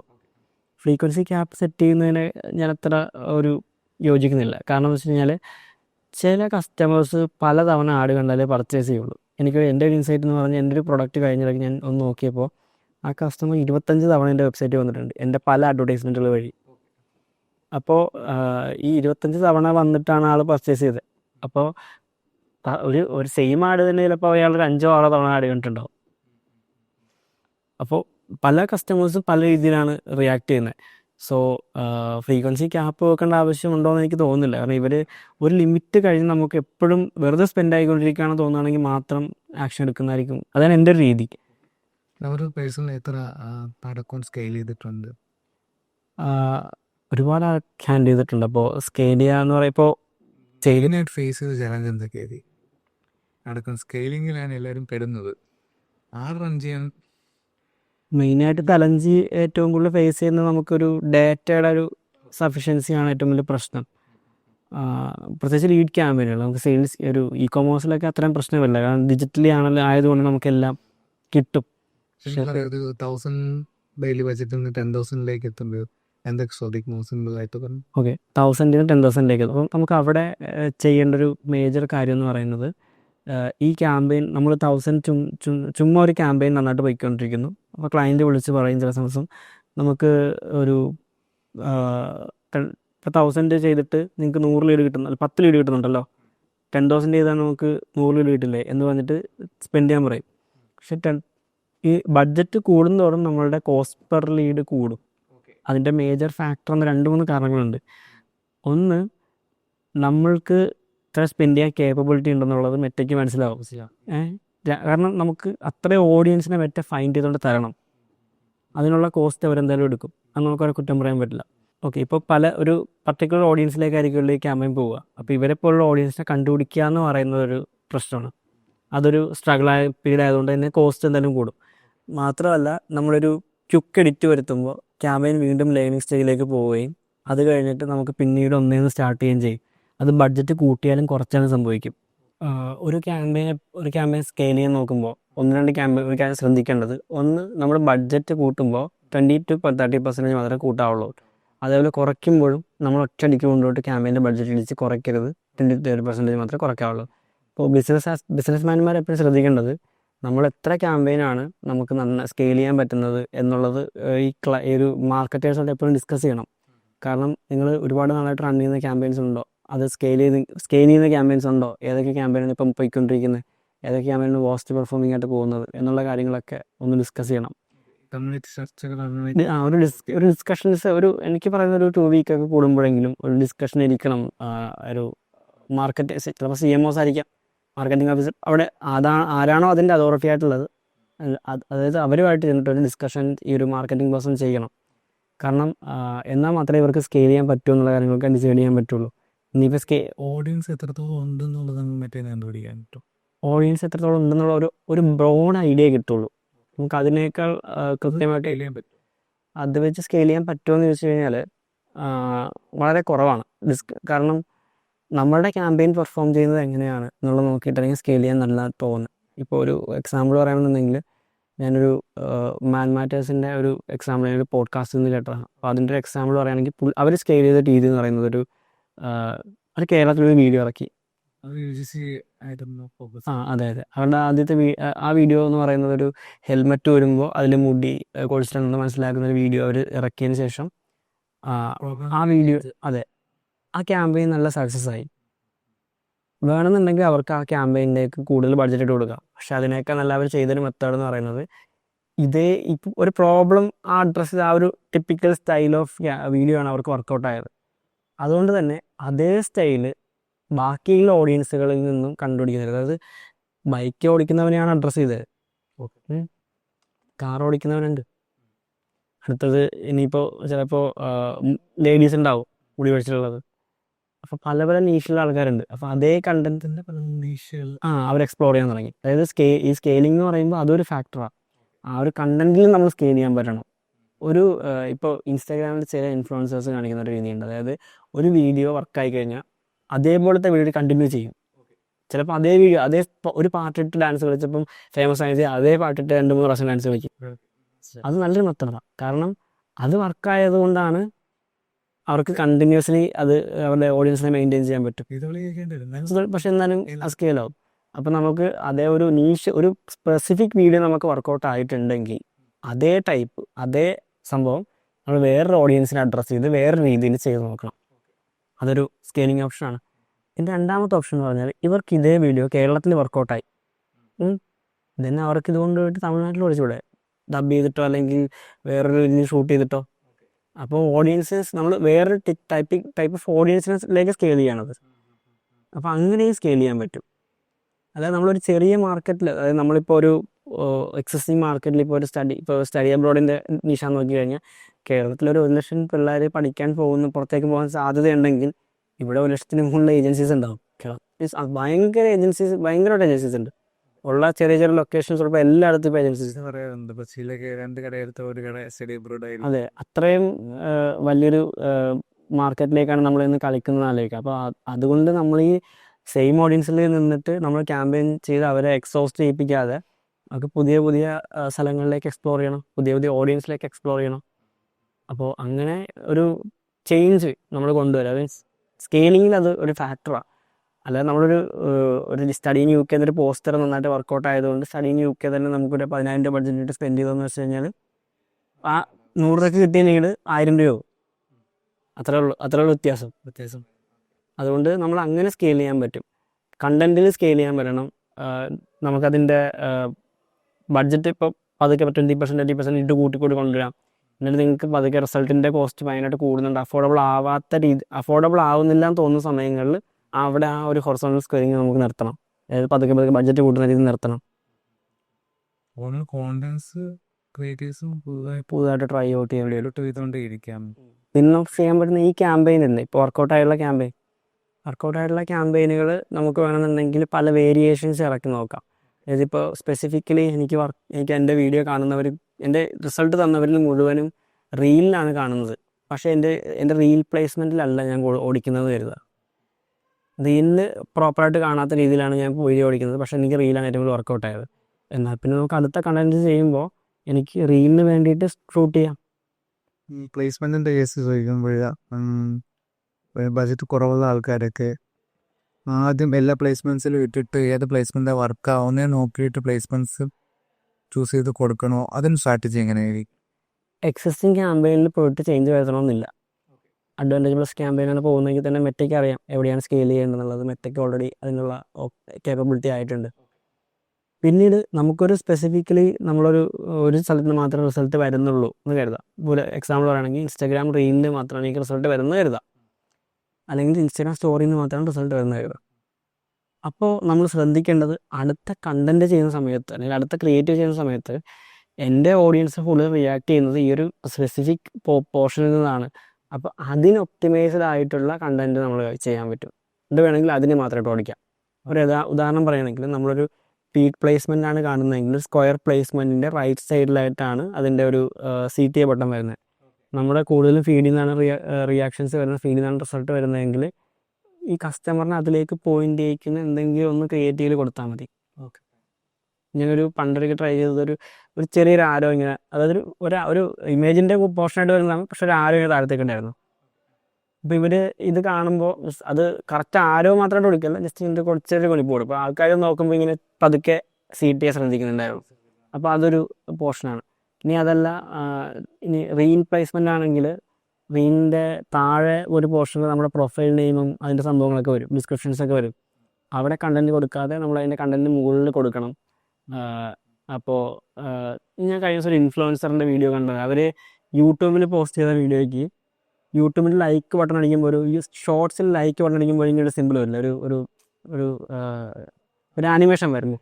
ഈ ആനിമേഷൻ അവരുടെ വീഡിയോയിൽ അവർ ഇൻക്ലൂഡ് ചെയ്തിട്ടുണ്ട്. അത് ലൈക്ക് ബട്ടൺ അല്ല, അവർ ചുമ്മാ ലൈക്ക് ഇങ്ങനൊരു സംഭവം വരും ഓട്ടോമാറ്റിക്കലി. അപ്പോൾ ഈ കസ്റ്റമർ പതുക്കെ അവർ ശ്രദ്ധിക്കുക, ലൈക്ക് ബട്ടൺ ക്ലിക്ക് ചെയ്യും.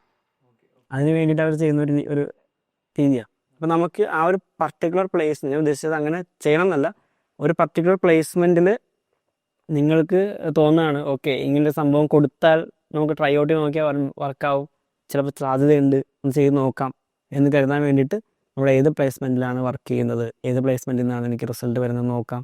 അത് കഴിഞ്ഞിട്ട് നമുക്ക് ഈ ഒരു പർട്ടിക്കുലർ പ്ലേസ്മെൻറ്റിലേക്ക് മാത്രം നമുക്കൊരു ട്രയൽ ക്യാമ്പയിൻസ് റൺ ചെയ്ത് നോക്കാവുന്നതാണ്. പിന്നെ ഈ ബിഗിനേഴ്സ് വരുന്ന ഒരു മെയിൻ ശരി ഞാൻ കണ്ടിട്ടുള്ളത് ഈ ക്യാമ്പയിൻസ് ഡെയിലി എഡിറ്റ് ചെയ്ത് പോകുന്നുണ്ട്, ഒപ്റ്റിമൈസേഷൻ എന്തൊക്കെ. അതെ, ബിഗിനേഴ്സ് മാത്രമല്ല, എനിക്ക് തോന്നുന്നു ഒരു കുറേ എക്സ്പീരിയൻസ് ഉള്ള ആൾക്കാർ പോലും അങ്ങനെ ചെയ്യുന്ന ആൾക്കാരുണ്ട്. കോമണായിട്ട് കണ്ടിരുന്ന മിസ്റ്റേക്കാണ്, അങ്ങനെ ചെയ്യരുത്. കാരണം ക്യാമ്പയിൻസിന് നമ്മൾ ടൈം കൊടുക്കണം. കാരണം ക്യാമ്പയിൻസിൻ്റെ ഒരു ലേണിംഗ് പ്രോസസ്സ് സ്റ്റാർട്ട് ചെയ്തൊരു നോർമൽ 7 days ഒക്കെയാണ് പറയുന്നത്, 7 to 14 days ഒക്കെയാണ് പറയുന്നത്. ഇത്രയും ദിവസങ്ങളിലേക്ക് ഈ ക്യാമ്പയിൻസ് ലേൺ ചെയ്ത് നമ്മളുടെ കറക്റ്റ് ഓഡിയൻസിലേക്ക് എത്താൻ തുടങ്ങിക്കഴിഞ്ഞാൽ മാത്രമേ നമുക്ക് പ്രോപ്പറായിട്ട് റിസൾട്ട് വരുള്ളൂ. നിങ്ങൾ ഓരോ തവണ ക്യാമ്പയിനിലുള്ള മേജർ എഡിറ്റുകൾ ചെയ്യുന്നതോറും ഈ ക്യാമ്പയിൻ വീണ്ടും ലേണിംഗ് സ്റ്റാർട്ട് ചെയ്യുകയാണ്. അപ്പോൾ ആദ്യം കുറച്ച് വരുമ്പോഴേ ഒപ്റ്റിമൈസേഷൻ എഡിറ്റ് ചെയ്യുന്നതാണ്. ഡെയിലി ബേസ് ചെയ്യരുതെന്ന് പറയുള്ളൂ. ഇപ്പോൾ ഒരു നന്നായിട്ട് പെർഫോം ചെയ്യാനായിട്ട് വന്നാലും എഡിറ്റ് ചെയ്യരുതല്ലേ. അതിന് ആ റോങ് ലീഡ്സിനെ നമ്മളുടെ ബിസിനസ് സ്യൂട്ടിൽ ലീഡ് സെൻറ്റർ എന്നൊരു ഓപ്ഷൻ ഉണ്ട്. അവിടെ പോയിട്ട് റിപ്പോർട്ട് അടിക്കാം. ആ ലീഡ് എടുത്ത് റിപ്പോർട്ട് അടിക്കുക. സ്പാം ലീഡാന്ന് മാർക്ക് ചെയ്ത് സ്പാം ലീഡാണെന്നുള്ളത് നമുക്ക് റിപ്പോർട്ട് അടിച്ച് മാർക്ക് ചെയ്യാം. അപ്പോൾ മെറ്റയ്ക്ക് മനസ്സിലായത് വന്ന ലീഡ് റോങ് ആണ് എന്ന് മെറ്റയ്ക്ക് മനസ്സിലാവും. അവിടെ പോയി ക്യാമ്പയിനിൽ പോയിട്ട്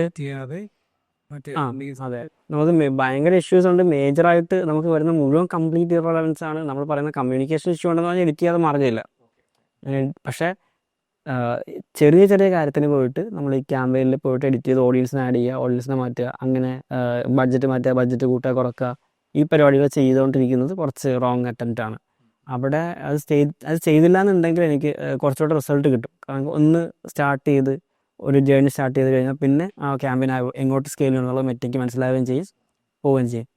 പിന്നെ ഈ ഒരു ക്വിക്ക് എഡിറ്റിൻ്റെ കാര്യത്തിൽ നോക്കുമ്പോൾ ഈ ഒരു പ്രശ്നമുണ്ട്. എല്ലാവരും മാനേജേഴ്സ് ആണെങ്കിൽ പോലും നിങ്ങൾ ഡെയിലി എന്താ വർക്ക് ചെയ്യുന്ന റിപ്പോർട്ട് എനിക്ക് വേണം, കുറച്ച് അങ്ങനെ പറയുന്ന ചില ആൾക്കാരുണ്ട്. അപ്പോൾ ബിസിനസ് ഓണേഴ്സ് ചോദിക്കാറോ ഡെയിലി നിങ്ങൾ ഈ ക്യാമ്പയിൻസ് എന്ത് വർക്ക് ചെയ്തു എന്ന് തന്നെ പറയും. അപ്പോൾ ഈ പർട്ടിക്കുലർ ക്യാമ്പയിനെ നമ്മൾ വർക്ക് ചെയ്യാൻ വിടുക എന്നുള്ളതാണ് വേറൊരു കാര്യം. അതേ സമയത്ത് ഇവർക്ക് എന്ത് ചെയ്യാനുണ്ടെന്നുള്ള ഇവർക്ക് കൺഫ്യൂഷൻ ഉണ്ടാവും. അതായത് ഒരു ബിസിനസ് ഓണറാണെങ്കിൽ ഇവർക്ക് അറിയില്ല ഡിജിറ്റൽ മാർക്കറ്റർ എന്തൊക്കെയാണ് ചെയ്യുന്നത്. ഇവർക്ക് റിസർച്ച് സ്റ്റേജിൽ വിടുക. റിസർച്ച് സ്റ്റേജിൽ സമയം സ്പെൻഡ് ചെയ്യണം. ഒരു കോമ്പറ്റീറ്റർ അനലൈസ് ചെയ്യാൻ വേണ്ടി സമയം വേണം. നമ്മളുടെ തന്നെ മെട്രിക്സ് നോക്കി നമ്മളുടെ ഏത് ക്യാമ്പയിനാണ് സ്കെയിൽ ചെയ്യാൻ പറ്റുന്നത്, ഏത് ക്യാമ്പയിനിലേക്കാണ് നമ്മൾ സ്പെൻഡ് ചെയ്യേണ്ടത്, അങ്ങനെയുള്ള കാര്യങ്ങൾ ഡിസൈഡ് ചെയ്യാൻ ടൈം വേണം. കണ്ടൻറ് മാർക്കറ്റിങ്ങിൽ ഏത് കണ്ടൻറ്റ് കൊടുക്കുന്നതായിരിക്കും നല്ലത്, ഏത് കണ്ടൻറ്റ് ഫോക്കസ് ചെയ്യുന്നതാണ് നല്ലത്, എങ്ങനത്തെ കണ്ടൻറ്റ് പോകണം എന്നുള്ളത് റിസർച്ച് ചെയ്യാൻ ടൈം വേണം. ഇതൊക്കെയാണ് ഇവരുടെ ജോബ്. അതേസമയം നമ്മൾ ഈ ക്യാമ്പയിനിൽ പോയി ഡെയിലി ഓഡിയൻസിനെ മാറ്റുക, അങ്ങനെയുള്ള സംഭവങ്ങളിലേക്ക് കൊണ്ടുപോയി കഴിഞ്ഞാൽ അത് നമ്മളെ ഈ ഡിജിറ്റൽ മാർക്കറ്റേഴ്സിന് ഒരു വലിയൊരു ഗൈഡൻസ് ആണ് ഇപ്പോൾ സൗരവ് പറഞ്ഞത്. അത് തിരിച്ചടിക്കുക, അവർക്ക് റിസൾട്ട് കിട്ടില്ല. നമ്മൾ നന്നായിട്ട് റിസർച്ച് ചെയ്യാൻ അതായത് പോസ്റ്റർ ഉണ്ടല്ലോ, നന്നായിട്ട് പെർഫോം ചെയ്യാണ്ടിരിക്കുന്ന സ്കൂളിൽ പഠിക്കുന്ന കുട്ടീനെ പോലെ നമ്മൾ ക്യാമ്പയിനെ കാണണം. കാരണം ആ കുട്ടി പഠിച്ച് വളരാൻ വേണ്ടി വെയിറ്റ് ചെയ്യണം. അല്ലാതെ പിറ്റേ ദിവസം കൊണ്ടുപോയിട്ട് അതിനെ കൊണ്ട് ജോലി ചെയ്യിപ്പിക്കാൻ എന്നുള്ളത് നടക്കില്ല. മാത്രമല്ല നന്നായിട്ട് പഠിക്കുന്ന കുട്ടിയെ പോയിട്ട് നമ്മൾ വടിയെടുത്ത് അടിച്ചു കഴിഞ്ഞാൽ ആ കുട്ടി പിന്നെ പഠിക്കണോ അതോ കളിക്കണോ എന്നുള്ളത് ആ കുട്ടി തീരുമാനിക്കുക. അതുകൊണ്ട് ക്യാമ്പയിൻ നമ്മൾ എഡിറ്റ് ചെയ്ത് കഴിയുമ്പോൾ പെർഫോം ചെയ്യണോ വേണ്ടെന്നുള്ളത് വീണ്ടും ഒരു 50% ചാൻസിലേക്ക് പോകും. ഒരു വലിയൊരു ലേണിങ്സ് ആയിരുന്നു. Thank you. ഓക്കെ, ഞാൻ സൗരവിൻ്റെ പ്രൊഫൈൽ എന്തായാലും കമൻസിൽ പിന്നെ ഡിസ്ക്രിപ്ഷനിൽ ആഡ് ചെയ്തേക്കാം. എന്തെങ്കിലും ഡൗട്ടുകൾ ഉണ്ടെങ്കിൽ ഇൻസ്റ്റാഗ്രാം ഉണ്ടല്ലേ? ഇൻസ്റ്റാഗ്രാമിലുണ്ട്, പക്ഷേ ലിങ്കിലാണ് കൂടുതൽ ആക്റ്റീവായിട്ട്. ലിങ്ക് ത്രൂ അതിനെ കണക്ട് ചെയ്യാവുന്നതാണ്. ഓക്കെ, പിന്നെ ഞങ്ങളൊരു പെർഫോമൻസ് മാർക്കറ്റിങ്ങിൻ്റെ ഒരു കോഴ്സ് ഓൺലൈനിൽ ലോഞ്ച് ചെയ്യുന്നുണ്ട്. നമുക്ക് താല്പര്യമുണ്ടെന്നുണ്ടെങ്കിൽ അതിൻ്റെ ഡിസ്ക്രിപ്ഷനും കൂടി ഞങ്ങൾ ലിങ്കിൽ ആഡ് ചെയ്തേക്കാം. സൗരവിൻ്റെ ഒരു കോഴ്സ് ഉണ്ടാകും, അത് പർച്ചേസ് ചെയ്യുന്നുണ്ടെങ്കിൽ ലിങ്ക് ത്രൂ പർച്ചേസ് ചെയ്യാവുന്നതാണ്. ഓക്കെ.